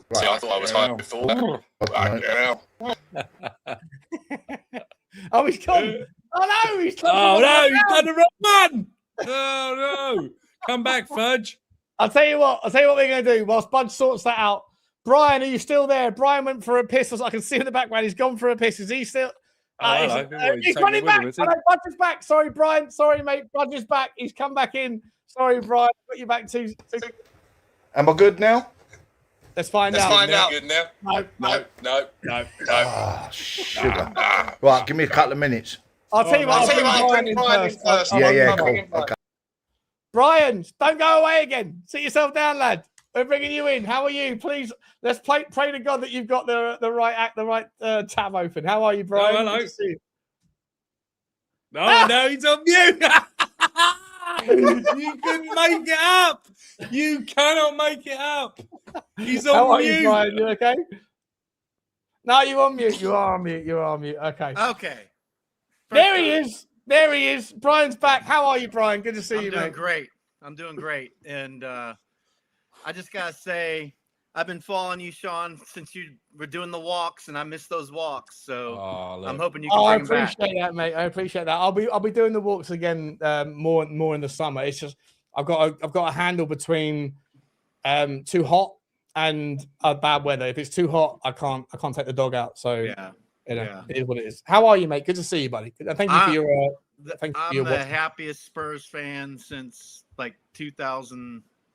I don't even know when. I started following the Spurs in 2010. So I'm kind of a newbie, but it just to have the turnaround from last year. I'm pinching myself. Whereabouts are you from? I live in Charlotte, North Carolina, but I'm from Ohio. I'm from Ohio, in the United States. So yeah. Well, happy 4th of July. Thank you very much. 250th. It's a big one. 250. Yeah. Major commiserations. What happened? What happened to you? Lot? You had a good thing. You had a good thing. What's exciting you most about what's happening like and next season? Like, what are you looking forward to the most, do you think? I'm excited about De Zerbi actually having players and seeing how he can transform this team. I think I don't think you could ask for a better combination of what we've by getting De Zerbi, and then we're going to get some players to finish this up. I'm saying we're going to finish one. I think we're going to finish first. Wow. Really? Yeah. I think if we pull. So what? How do you quantify that? Who's going to? Well, I've got some rose-colored glasses on, but I just think I almost look at like all the teams and where they are. It's a little bit of transition for a lot of top teams, and I don't know. I maybe I've got too much faith in De Zerbi, but I think if you give him a full preseason and we only have one game a week, I think and I'll be happy with in top 5. But no, I love it. I love it. Yeah. But are you basing that on other teams as well? Like, are you thinking that? Yeah, I don't know. I'm looking at you've got Man City going through transition, Liverpool's going through transition, Arsenal. You could say they could repeat, but I don't know. I feel like this is the best. It's sort of like the best opportunity, and just being limited to games. I'd be happy if we could win a FA Cup and finish 5th, but anything like that would be awesome. Yeah. Drew? What are you? What would you like to see the club do next? We've been talking about bringing the next sort of player in. Is there a position in mind? Would you be happy with what we've got, or can you see? Would you like to see, as Sean's been sort of alluding to, we really could do with like a superstar up front, or somebody that really sort of captures the imagination, can kind of make something out of nothing? Or do you think? By the sounds of it, you're obviously a big De Zerbi fan. Do you think De Zerbi's coaching and his ability would maybe be a sort of not necessarily a missing link, but do you think that I definitely think that sort of helps the fact that we don't have a superstar up front? I would definitely go for the as best. I think we definitely need changes on the front line. I don't believe in like just taking who we have. I think if we can get a striker winger combo, I say go for as highest quality we can get. So okay. I think we need a scorer. I think we are lacking. With Kane and Sung gone, we are seriously lacking a solid score. So however we can fill that gap, I think is going to help us. And I definitely think we need to do that. I think we Is there anyone you particularly follow that you think would fill that gap? As far as what's out there right now, Krupi, I would do that in a heartbeat. I think he'd be a great addition. And then as far as other wingers, I was trying to think of who else. Savino, I'm kind of like, I could take it or leave it. If De Zerbi really wants him, great. But who else was I trying to think of not trying to remember. I know we've been touching. We sort of touched on Leao earlier, and he can be he seems to be a sort of a little bit Marmite, a little bit hot and cold. Yeah. I mean, I think Leao could be a good addition. I probably would pick him over Rashford. At first I thought Rashford could be a good addition. I think I don't think he's a good match for us. But Leao, I'd love Rashford. If Tottenham, if we get a bomber tomorrow, don't get me wrong. I mean, he can score. I mean, in terms of like pecking order, if someone was to offer me Nusa and he's 21, but he's great, he's class. I've wanted him for years. The receipts are there. Cool. If someone wants to go and bring me Seidel, Marla, that story's out there again. I go, hey, cool. It's a risk. It's a roll of the dice. Fine. There's a roll of the dice. I think the first man, Steve, said it. There's a roll of the dice with everybody, right, Brian? Correct. But I'm like, okay. But at the same time, if I wake up tomorrow morning and Tottenham bring me Rashford, I think it ticks that box of you're never out of a game if he's on the pitch. He might be responsible for why you're in the mud in the first place because he hasn't tracked back and he right. But you also know that it just takes a second and he can do something. Cody back. You think he's got a little chip on his shoulder as well, a little pointer proof kind of thing coming back to the Premier League?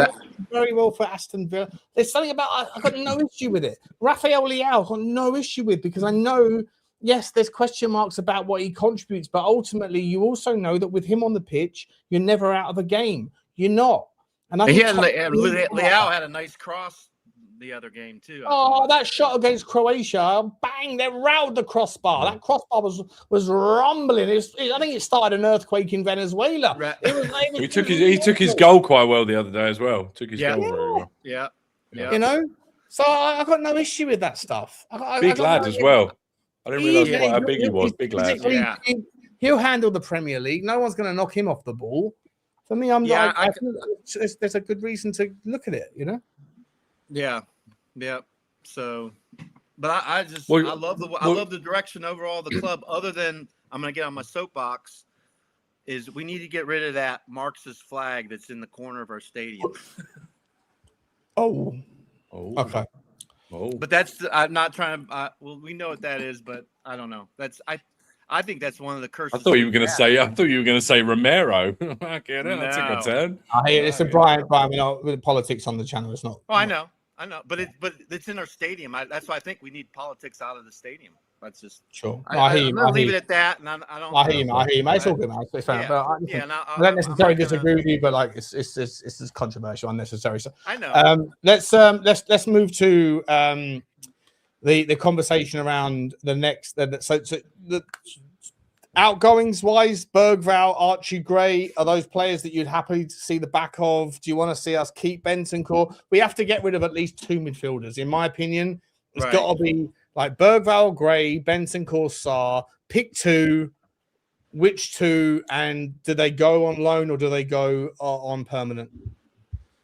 I would let Sarr go for sure. I think the whole club train thing, as far as Berghvall and Gray, I'd like to be able to hang on to them so I can see why they want to keep them.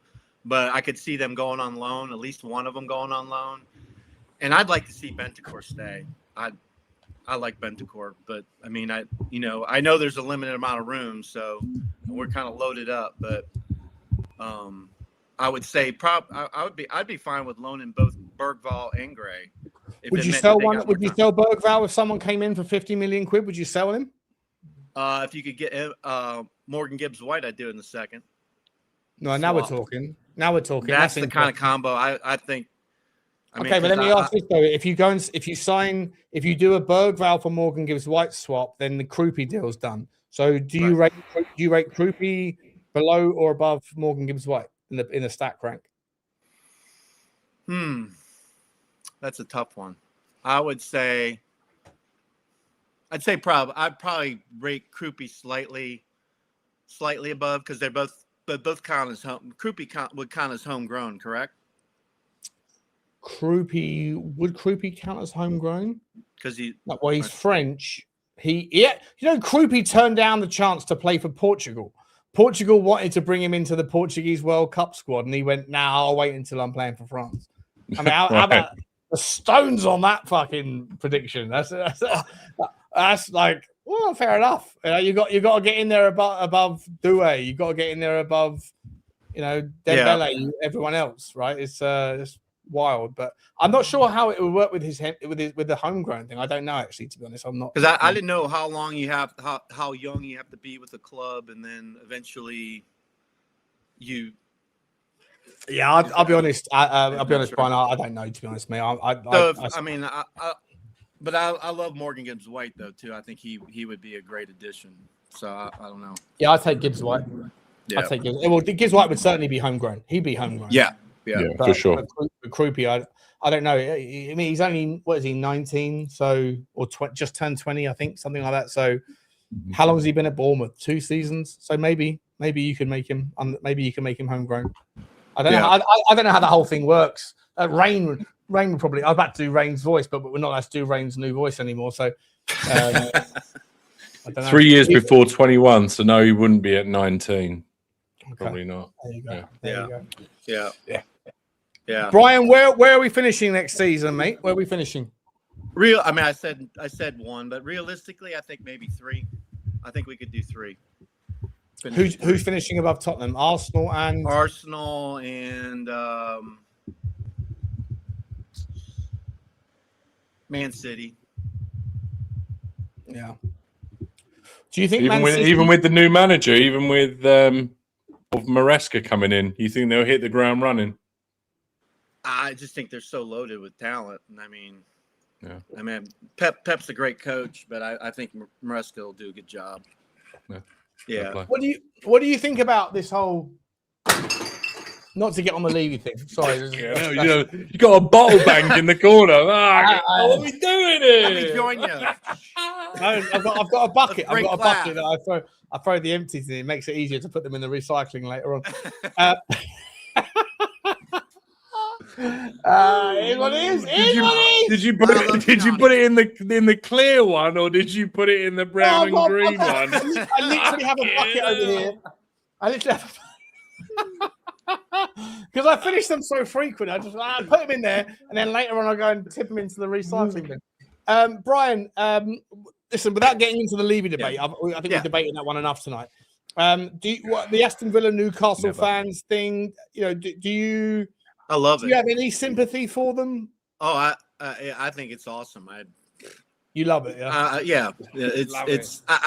I love when fans are like getting upset about stupid. Salty. I mean, it's so stupid what they're getting upset about. Yeah. It's ridiculous. Criminal, for sure. Yes, we're starting to take up a little space in their heads, which is good. Yeah. Who was it? Was it Jamie O'Hara the other day? Should have relegated us. Yeah, should have relegated us. Yeah, that was good. Do you know what I mean? Oh, I know. Yep. It's just the kind of full turn from almost being relegated and and now look at where we are, and I mean, I can't believe how much money we're spending, and the South, everything is just like. I'm pinching myself. Do you ever get to come over from Carolina? Do you ever get to come over to? I'm planning on maybe this year coming over. I know somebody's got some pretty good season tickets that lives in Charlotte. That I was going to get. I was hoping to take my son, who's a Liverpool fan, to one of the Liverpool games. So, yeah. I haven't been yet though, but hopefully soon. Yeah, you have to make your way over, mate. We can always get you a ticket, buddy. Just reach out. Yeah, for sure. I definitely would love to come over and just. I mean, it's always experiencing this from this side of the pond. It'd be great to actually get over. And I've actually have a lot of English kind of heritage and all that, so it'd be kind of cool to.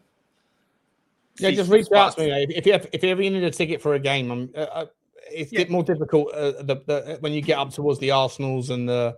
Yeah, Chelsea's and things, it's difficult. But for any normal kind of Premier League game, just reach out to me and on the Spurs Hub or however, and we'll sort you out, mate. I appreciate that. Yeah, and right.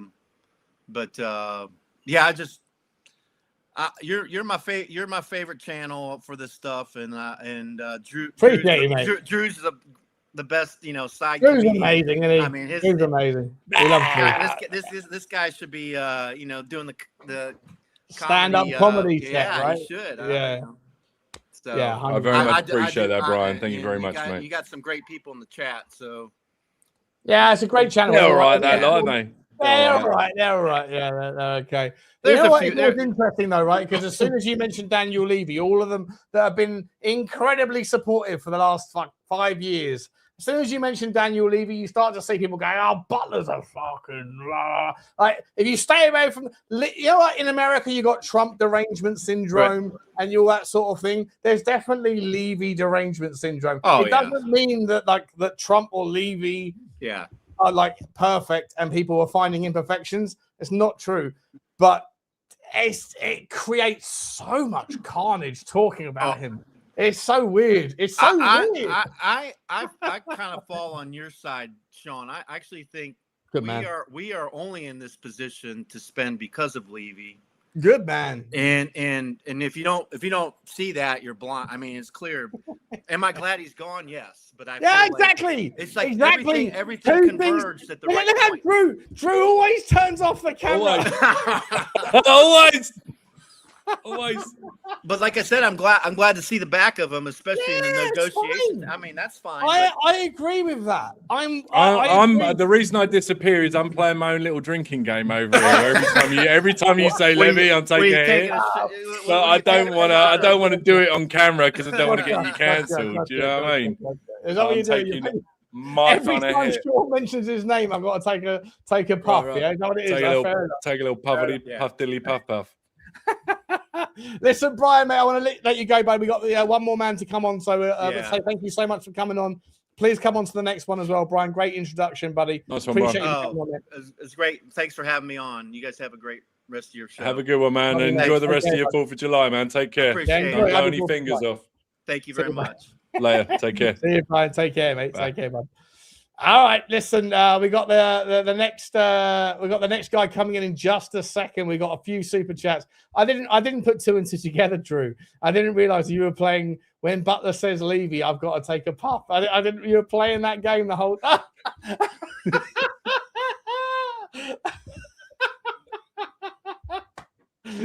hilarious. Getting white boy wasted over here, boys. Hey! Listen, someone needs to give me a reason to. Whenever someone says a word, I need to not drink a slurp out of my Magnum. We'll reverse engineer this. Try and get Butler sober. DJ Riot says Bugsy Treat Fund. Big up Sean and the other two. Big up to you, DJ Riot. Thank you very much, my man. Appreciate you, bro. Appreciate you. There was another. He did another super chat, didn't he? We can't. Yeah, he's got one coming. He's got one coming in a second. Yeah, he says, "Get rid of the pride flag." Listen, come on now, come on.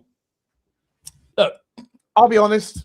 If this was on Rabbit Hole Ramblings, I'll be all about that stuff, right? All over it. I just don't want the trouble. I got enough trouble.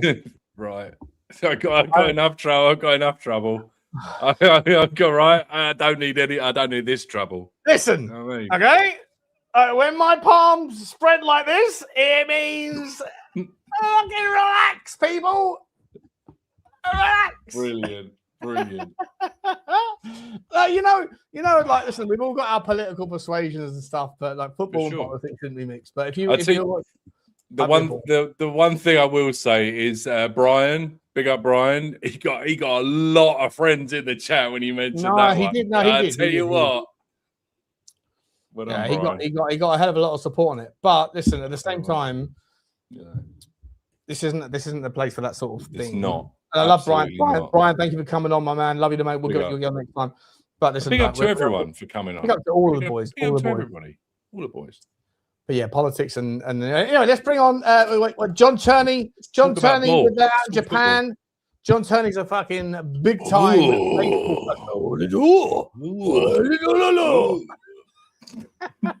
They're getting cancelled. We're getting cancelled. Hey! Anyway, it doesn't matter anymore. Don't matter. Big up to you, John Turney. Thank you very much for the super chat, my man. Super sticker choo choo to you. Definitely getting cancelled. Luke Ward says, throw the money at Osman. Let's stream people. Yeah, he ain't coming, Luke. If he comes, then fucking whatever the hell's happened, blow the doors off it. Big up to you, Luke. Thank you for this. I told you, I blow the bleeding doors. Not our bleeding door. It's absolutely sensational. Levy, says Elvis G. Listen, listen. You might not be aware of the amount of shit that I get sent every day from people that make out like I was wrong the whole time, when in reality I was right the whole fucking time. And these bozos need to fucking hear some common sense and some logic. Let's bring it to us. Oh, hang on. Are we good? Hey? Hey? Budge. Is there still an echo? Oh, there's still an echo, mate. I don't understand, guys. You've got I've got one tab open, and it's this one. On my tablet. No. This is it. The only tab open. But I'm sorry, mate. I can't do it. Do you know how many of these I drunk while I've been waiting? What's a punk? Oh, you then. But Budge, we can't. What do I need to do? Turn my volume down, but then I won't be able to hear you.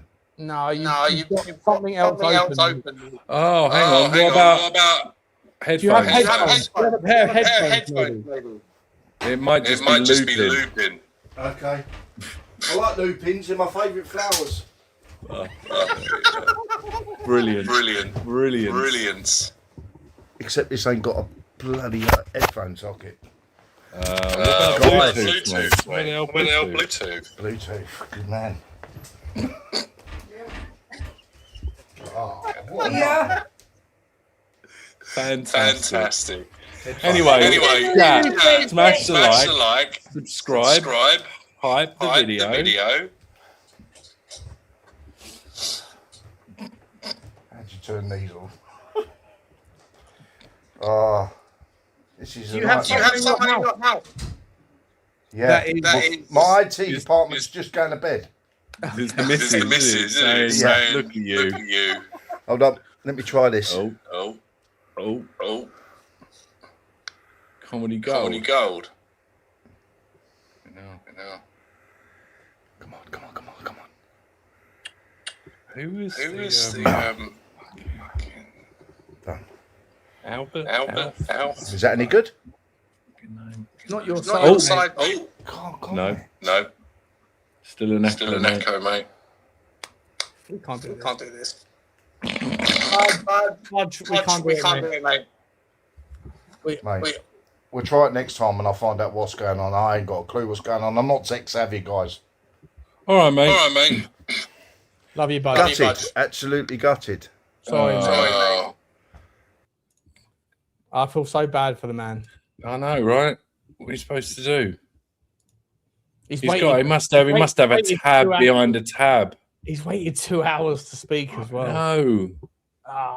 And I know he had some fucking legendary stuff to talk about. Absolutely fantastic. Do you know what? Budge, if you're still watching this, next week when we do the live show for the fans, as long as you're in, I'll make you number one. Okay, as long as you can figure it out. Get someone that knows how to make sure that you haven't got an echo, and I'll let you have an extra 5 minutes. Okay. L2 tabs. Oh dear. Drew, listen. Do you know what? We've spent more time talking about your mate fucking Levy than like. Turn your camera on, you prick. Well, we hadn't said it in a minute, and I wanted to take a hit. So I thought, if you're not going to say it, I'll say Levy, and then that way, I won't get you cancelled. I think it's necessary, mate. Listen, to all the people in the chat that just like that have their life and they work in, and I can see someone in the background is going to come in and be an absolute donut, and I can't wait to absolutely donut that person off in a second. But before we do, the reason why the Levy conversation is important now is because it shouldn't be happening at all, but it's happening. Drew. It's happening. And to all the people in the chat, they're going, why are we you're not aware of like the indiscretions of people in the vast majority of the Spurs fan base who are still negotiating this dilemma. And it's I am inundated literally hundreds of messages a day from random people that want to either tell me that Levy was cool and you were right, Butler, or that he was a donut and you're wrong and fuck you and all this bollocks, right? And I'm like, it's still the zeitgeist is still on Levy. It shouldn't be, but it is. Let's bring in this donut to see if she can make some sense of it. Hello, Kate. How are you? I'm sorry. Can I give a quick shout out to fucking Borussia Teeth? That is absolutely has tickled me. Big up Borussia Teeth.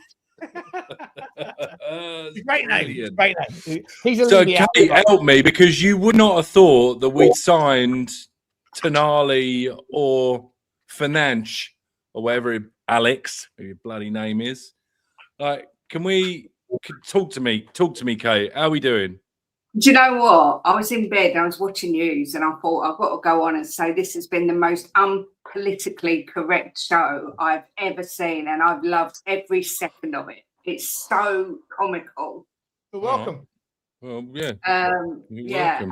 I've not come on to say anything about flags or insult anyone in particular. I just thought I'd come on say hello.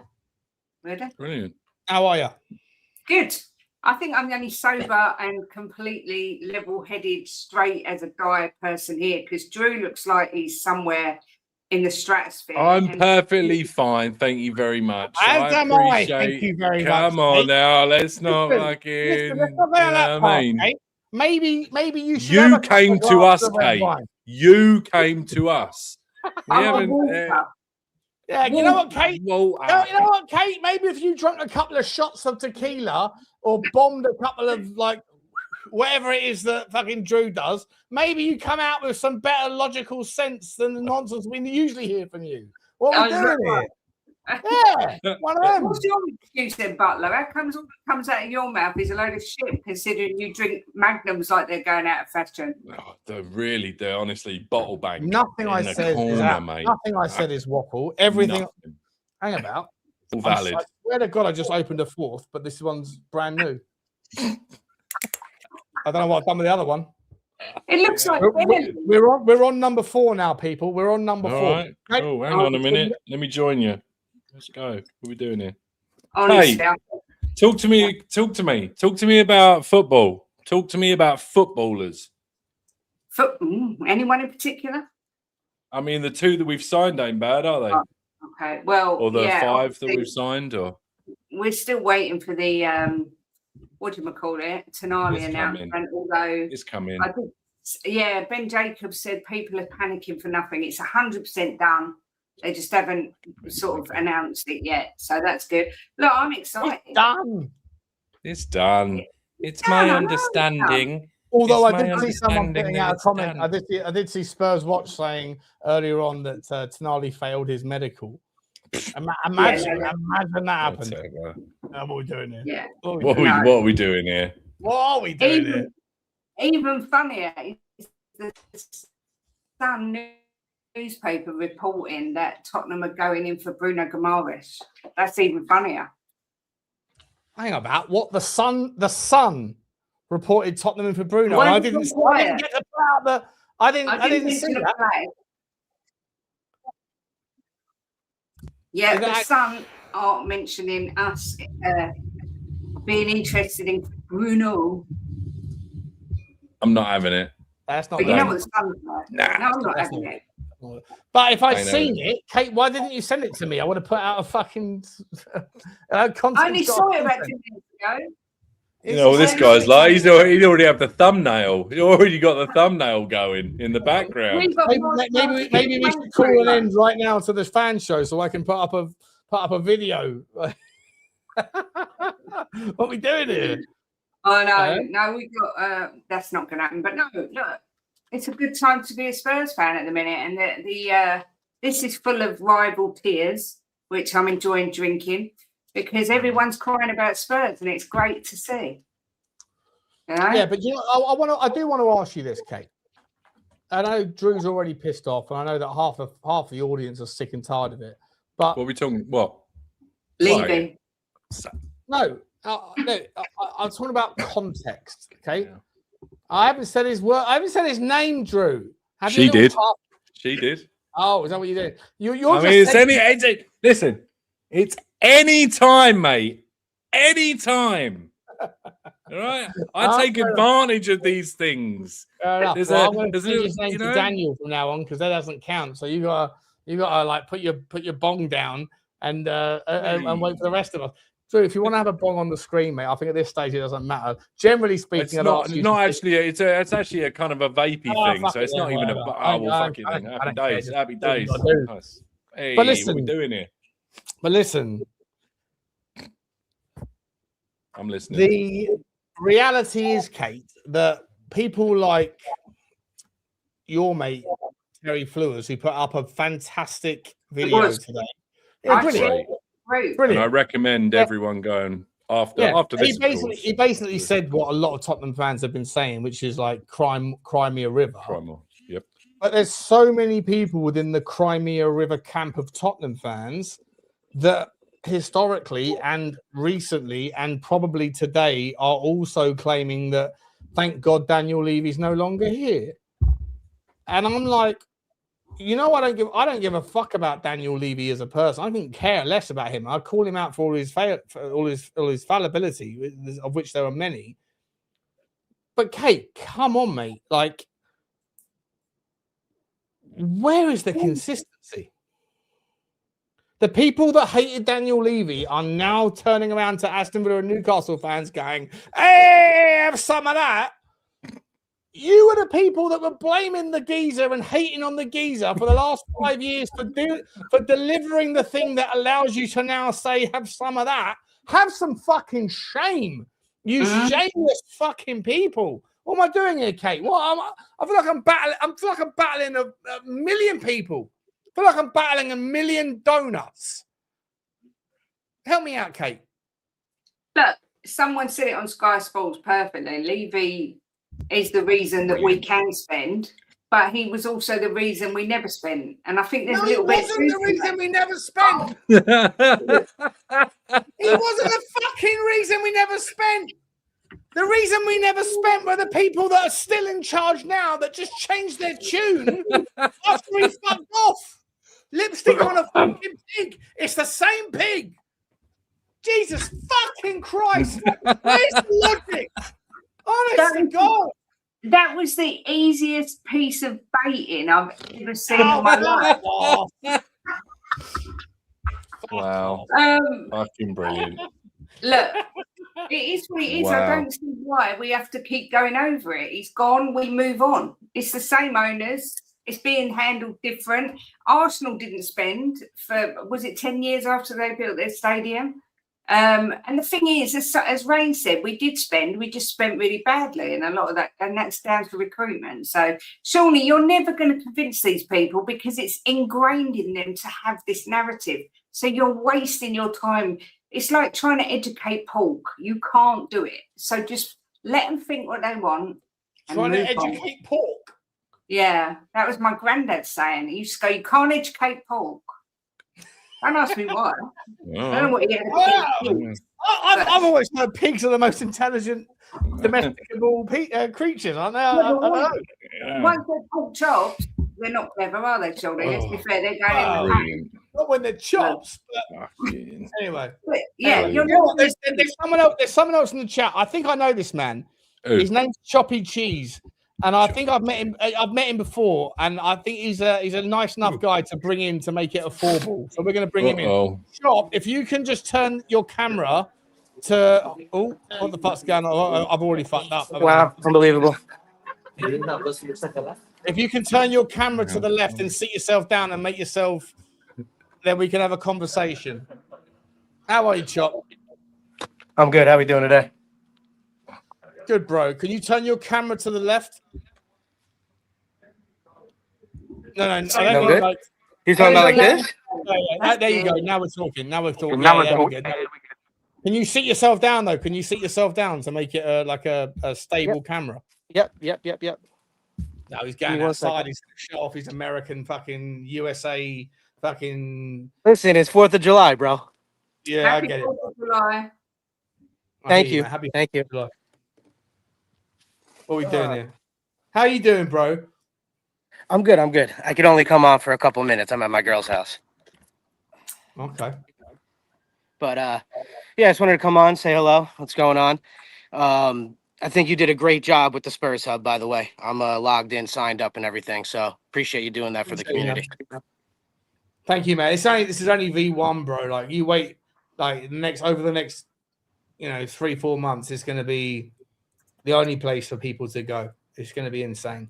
Yeah. I'm already on there, on a daily basis, looking at stats. And, every ounce of different my posts. intelligence is committed to that fucking thing.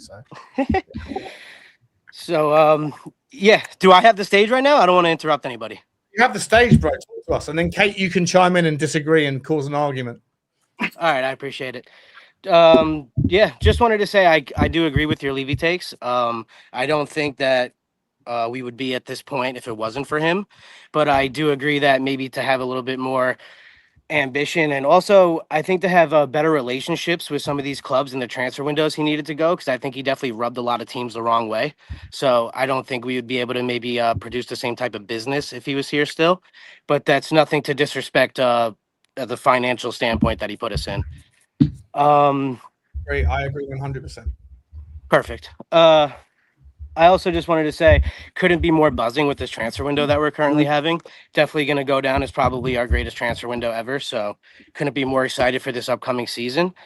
And as far as you've been asking people, what do we want to see next? I don't want to sound too harsh, but I would love to see Richalison out the door next, because I don't think I ever want to see that guy in a Spurs shirt ever again, to be honest with you. Couldn't agree more. Couldn't agree more, bro. Yeah, man. Would love to see him out. I don't think Solanke's a horrible backup option, as like a second striker. I think that's fine. As far as strikers that I'd like to see come in, I'm for Krupi. I'm just a little bit worried that I don't know if he could handle it being the lone striker. Like, he played off of Evan Nielsen a lot at Bournemouth. So I think he kind of works better as like in a two-man type of job. So I'm a little worried if we're just going to set him up there by himself, if he could kind of have the same type of production.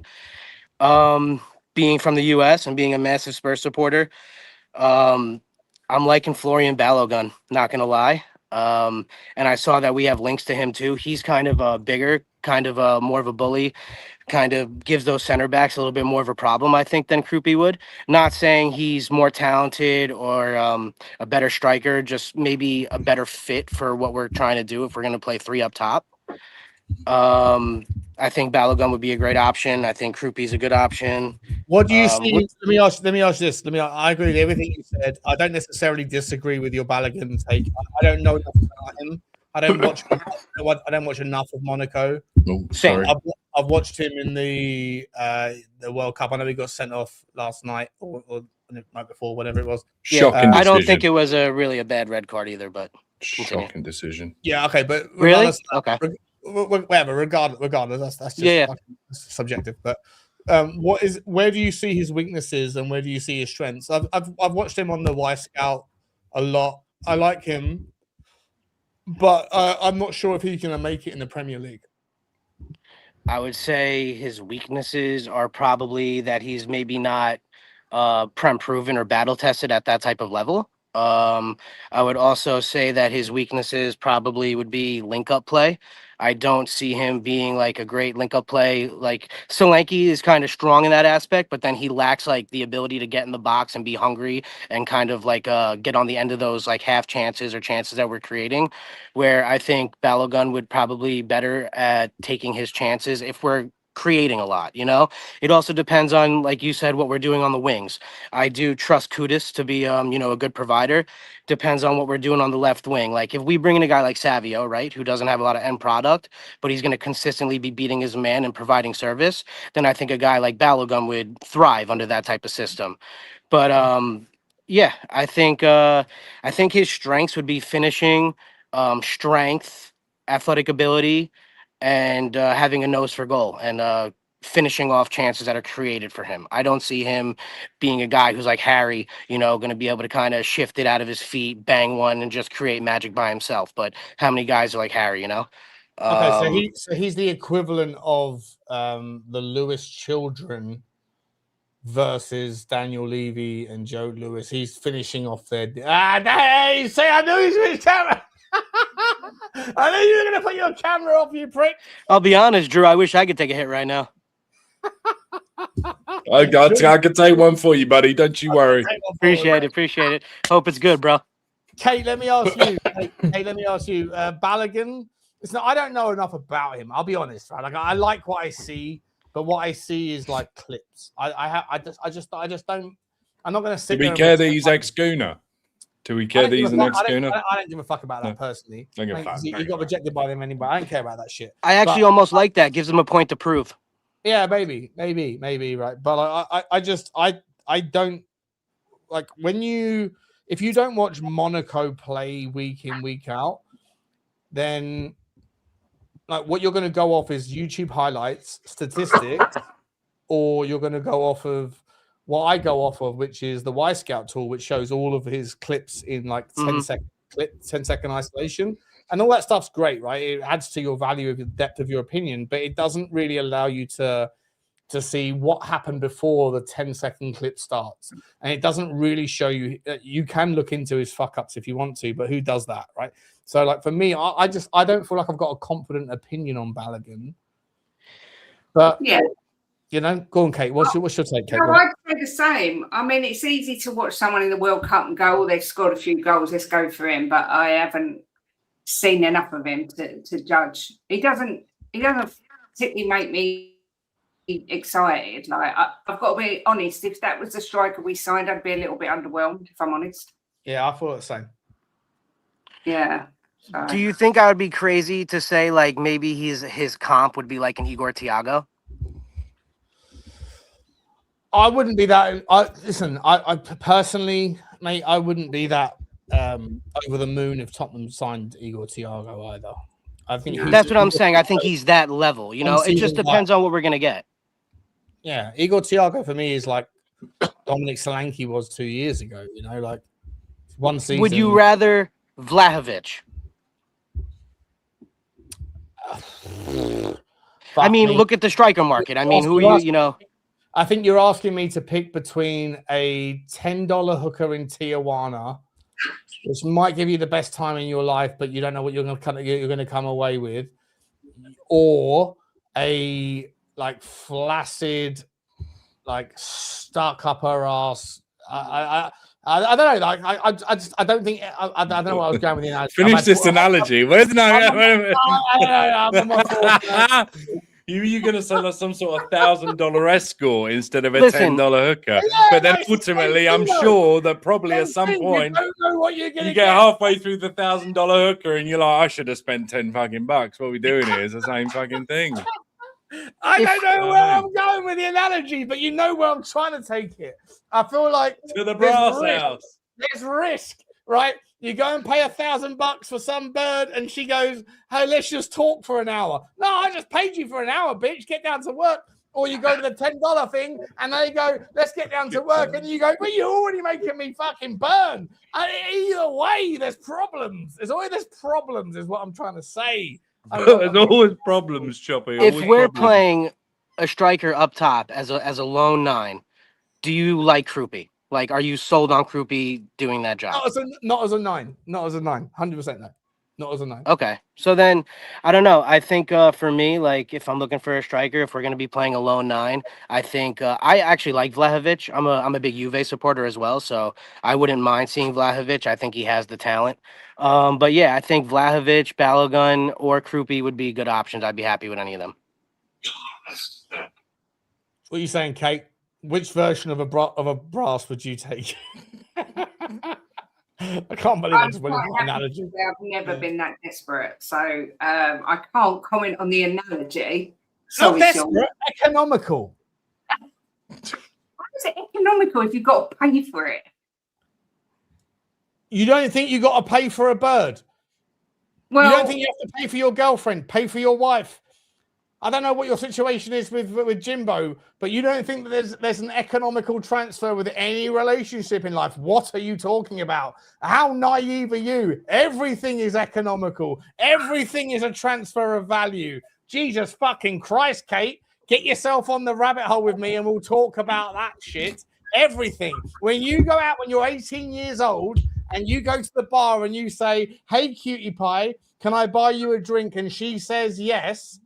You don't think that is the equivalent to some degree of an economical transfer of value between money, time, and pussy? If you can't see that, then you are beyond the pale, love. Like, it's all the same thing. Shawnee, I can tell that Helga has hurt you deeply. I think you need to speak to Dr. Phil. You need to wake the fuck up. Smell the coffee. I've been married for a long time. I don't think about anything except true love. Kate, do you work? No, not anymore. Does Jim work? No, he's retired, bless him. Okay, so whose money do you live off?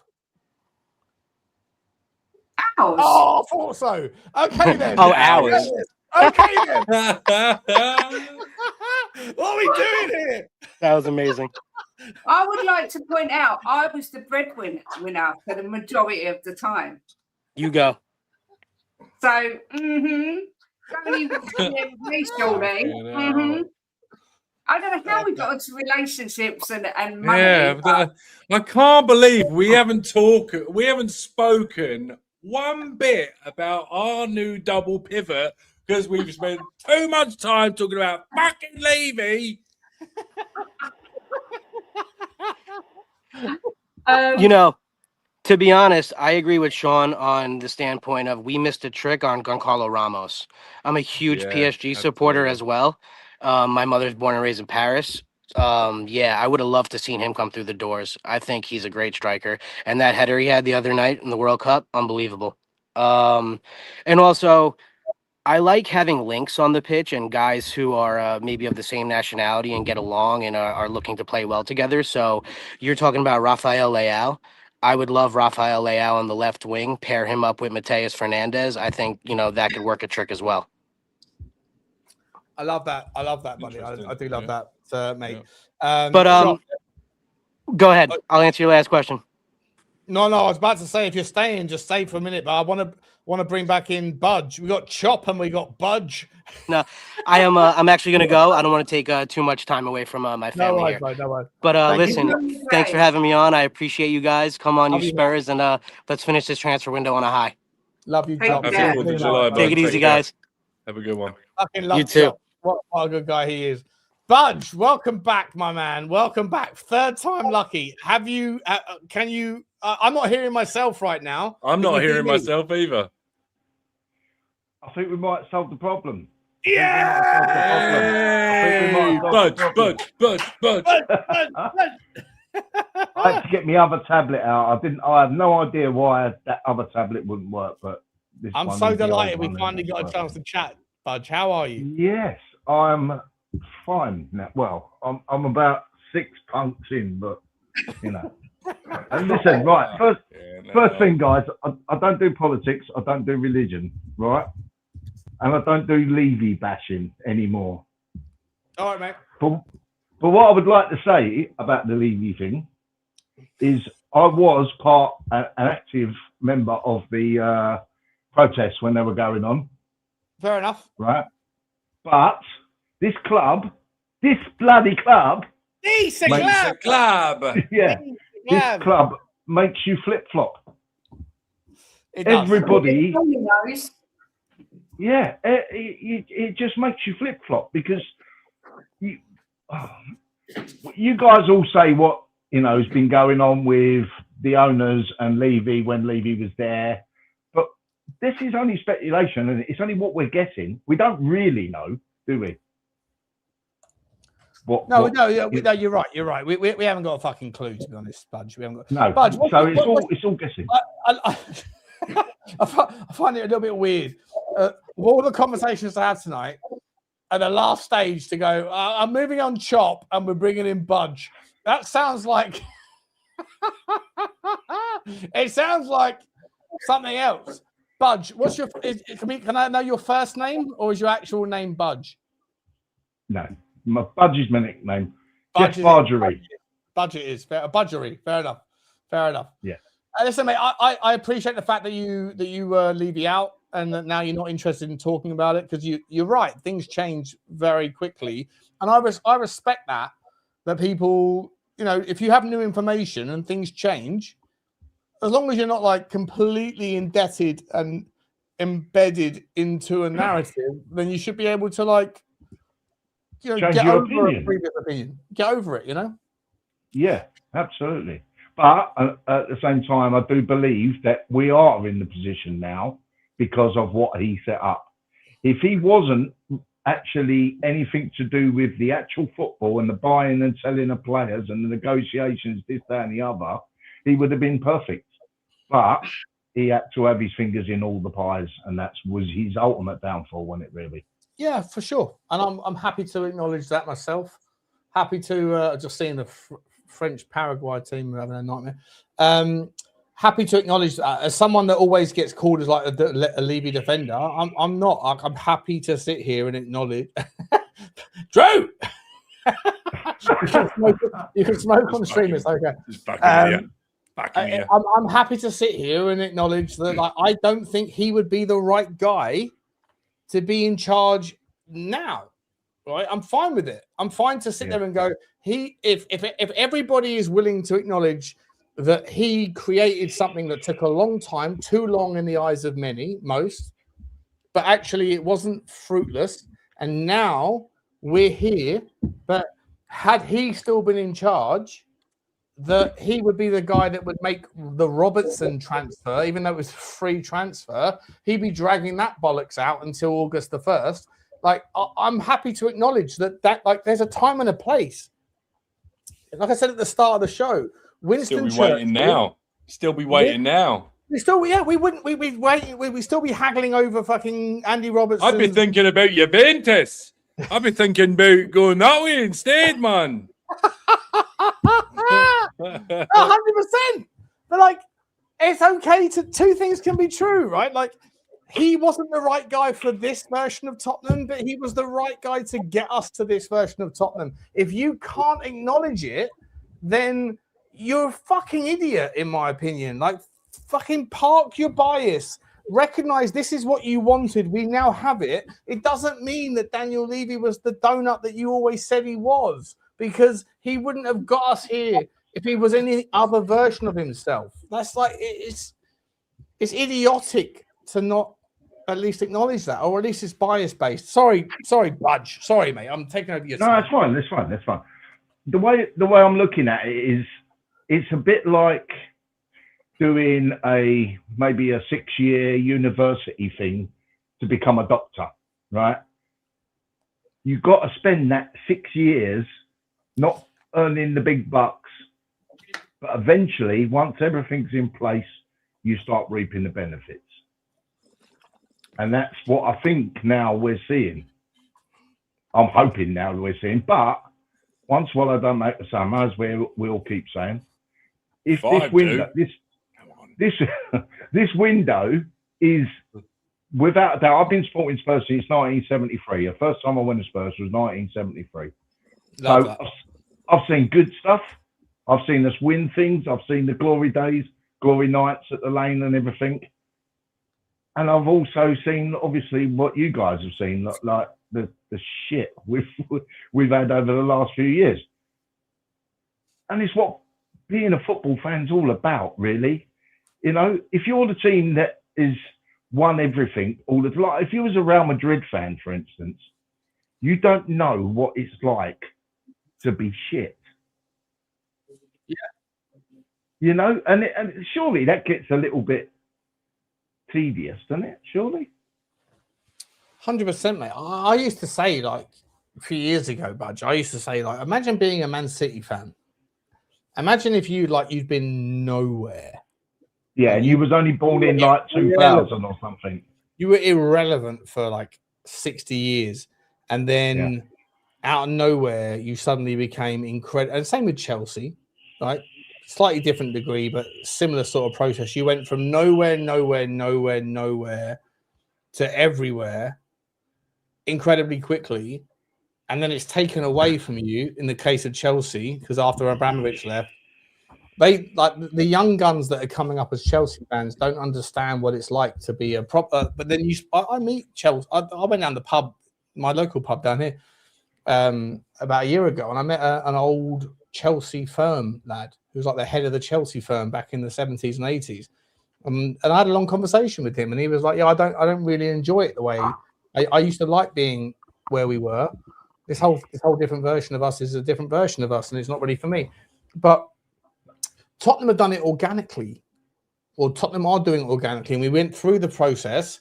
We got to almost there, then we fell off, and maybe not, but maybe we are about to now have a second wind and go again.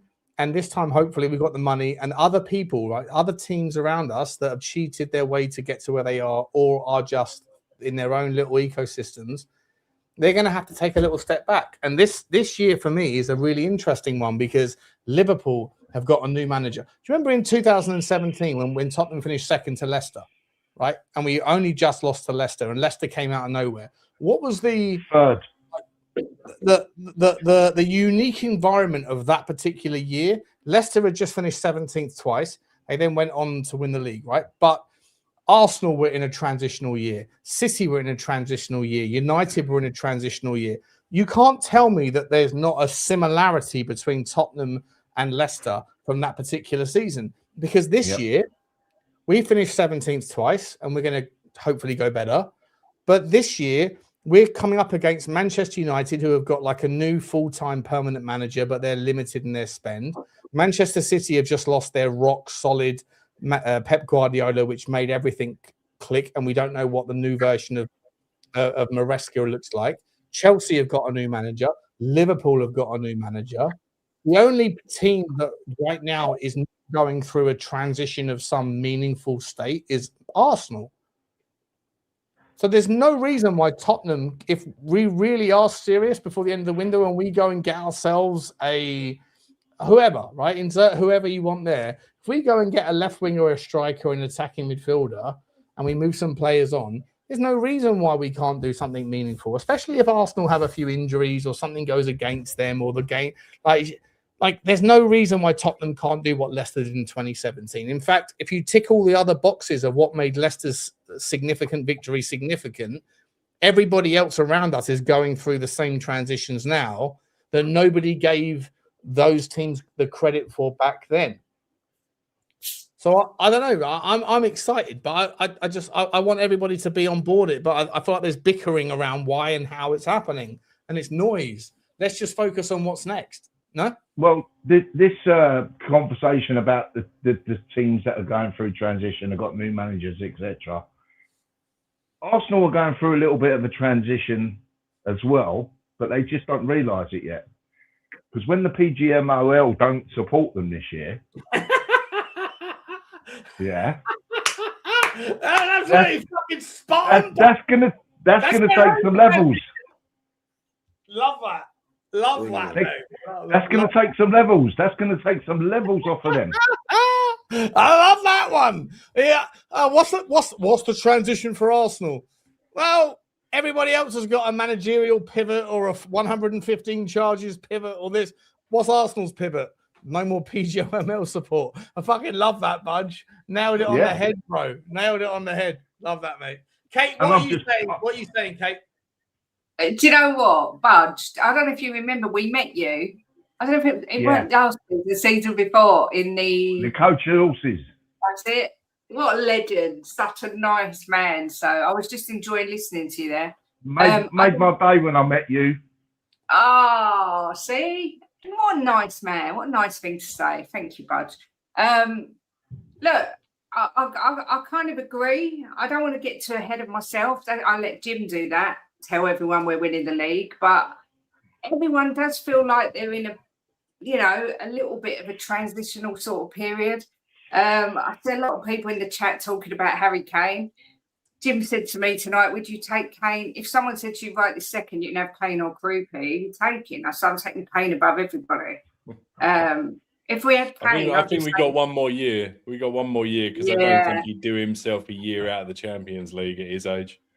Nor me, but I think we're close. We could be close, but I'm scared because every time I think we're close, something goes wrong. But if you're not excited at the moment with what Tottenham are doing, and you're not feeling that,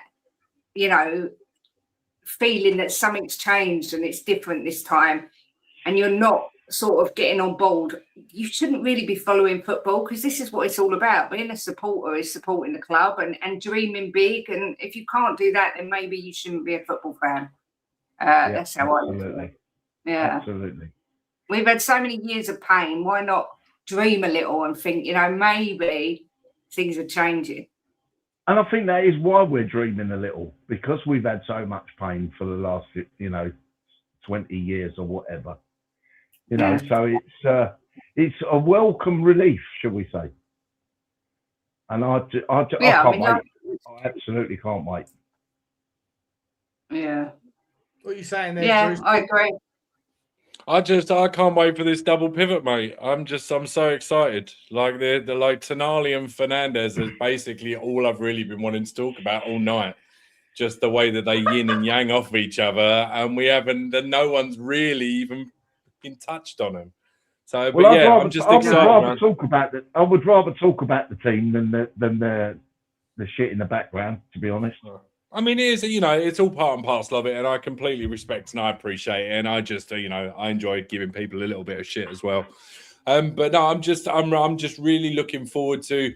I'm excited to see how De Zerbi plays. I'm interested still at this point to see who goes out the door, who decides to stay. The Romero conundrum, I think it's a little bit of an elephant in the room because I think, he's mentioned that he kind of wants to stay. So if he does end up staying, the Tonali and Fernandes pivot. Talk about the Tonali and Fernandes. Well, no, because those you have to take into account if he's going to play 2 or 3 at the back, because that pivot becomes very, very different depending on whether you're going to go with 3 central defenders or whether you're going to go with 2, right? So you've got Van Heckeren. I mean, who's the starting line? Who's is it? Van Heckeren, Van der Ven? Is it if Romero sticks around, is he going to be a sore thumb or on the sidelines? Like the whole thing is very, very interesting to me. Whole fucking a Man City thing where he puts a centre back at right back, exactly, back at left back, Van der Ven, right, Senesi, Van Heck, Romero. How about that? Right. And I've people seem to, I don't know. To me, there's this idea that Tonali's the one that sits and Fernandes roams, and I don't think that's necessarily the case. I mean, I was listening to a couple of interviews, and James Horncastle likened Tonali to a Daniele De Rossi more than a Pirlo, and that kind of excited me because that says to me that he's more of a kind of a box to box. And then I started listening to somebody else who was breaking down his game, and those two together, when you've got Tonali, who actually, he's even said one of his favorite players is Frank Lampard, like a box crashing midfielder. And to have Fernandes being the guy that actually kind of wanders and cleans up and is the one that's asking for the ball and the one that doesn't mind getting into the positions that are like the dangerous positions to get in, to receive the ball, to free up the likes of Tonali and whoever we bring in on the wings to be able to excel up front. I don't know. I'm so excited to not have to watch the turgid football that we've seen for the last 2 years, because it's been borderline depressing, like upsetting. It's been awful. It's been like the butt of the joke, and to seeing where we were and to see how far we've fallen. I mean, I always used to have a little side snigger and laugh at Manchester United, because I was like, where they've come from and how far they've fallen. And then to see them kind of bounce back last year and do what they did, and me thinking, well, we won the cup, and yet you're the one making the moves. And so exactly. I'm just so excited to see what's to come, man. I really, really am. Do you know what though, Drew? That's because they had one game a week, and we're going to reap the benefit of that as well. Right. Exactly. Just like Chelsea did as well. Chelsea reaped the benefits of that when they had that bounce from like, right. Yeah. All the teams that one game a week is such an advantage. Yeah. So you have to make the move, right? You have to make. And the you move. got to think Newcastle maybe not going to be an issue next year. I don't want to do them a disservice, but I mean, if they're going back to little bro status. There you go. Yeah, after we get Guimaraes. Yeah. Why? Oh, listen, guys. I've been going. We've been going for nearly 3 hours. I'm smashed out of my skull. I can't even. No, are you? Bloody hell, we hadn't noticed. Was it obvious? I thought he was doing all right. Was it obvious? Was it? Oh, this is the most sense I've heard Sean talk for a long time. Look, at the end of the day, you get what you get with Butler, okay? And then everybody else can participate, and I appreciate everyone's participation in it. But like, listen, your drinks are going to drink. That's what we do here. Drewski, I want to say a massive thank you to you, my man, my partner in crime throughout the day. I'm sorry. Happy to help. I'm sorry you didn't get a chance to talk about Tonali and. No, you're good. You're good. It's all right, man. Look, I understand when you come on here, there is obviously, the Levy love. So just one last time for everybody. I love you, buddy. I love you. So we can talk about whatever you want. I know it's for the members anyway, and the members dictate what we talk about. So it's all we love good. you, bro. We love you. Love you, bro. Budge, first time on the show? First time on the show, yes. We have met before. Long time listener, first time caller. We've met before. Have we met before, Budge? Yeah, we've met a couple of times. We met at the Boreham Wood Stadium with the under-21s last year. The Arsenal game. Yeah. Really? Yeah, you were there. You were there with Johnny and I don't remember. I'm sorry, mate. I don't remember. But like, my memory's fucking tapped in the head, bro. Like, you've done a lot of Magnum since then, haven't you? Yeah. I probably did a lot of Magnum that night, to be honest. What are we doing here? But my memory's not great, mate. That's why I live in the present, because the future is irrelevant and the past is forgotten. So like, it doesn't matter, Let's live in the present tense. Big up to you, bud. Thank you very much for coming on, mate. Great to see you. Great to meet you. Finally, we got to the bottom of the echo issue, and it was great to get you on. Kate, my love, my lady, my. How are you, girl? Thank you so much for coming on, Miss. Always a pleasure. You too. Some of them. You two should just do a show, just nothing to do with football, just being you two, because you're hilarious, literally. Like the two guys in the Spursy across the pond has just come up with the name of it as well. Smashed and baked. Yeah. Like the two guys from the Muppet Show, the ones up in the wings. Or whatever they were called. You're just comedy genius. It's hilarious. We've absolutely loved it tonight. It's been so funny. Well, we love you all, but thank you for joining us. There's a few more super chats before we round off. The Chili's. Choppy Cheesy, who came on the show. Brilliant to see Choppy. He's fantastic, by the way. What he said was absolutely logical as well. Awesome to see him, mate. Enjoy your afternoon wherever you are. Daniel Phil putting in the super sticker. Choo choo to you, bro. Thank you very much, Danny boy. Appreciate you. And the last one, what's happened there? Where's it gone? It's disappeared. I can't even see who it was. I can't even see who it was. Whoever put that last super sticker in, I'm really sorry. I can't see it. I think I must have double tapped it. I appreciate that one either way, though. Guys, we're going to leave time he's double tapped anything.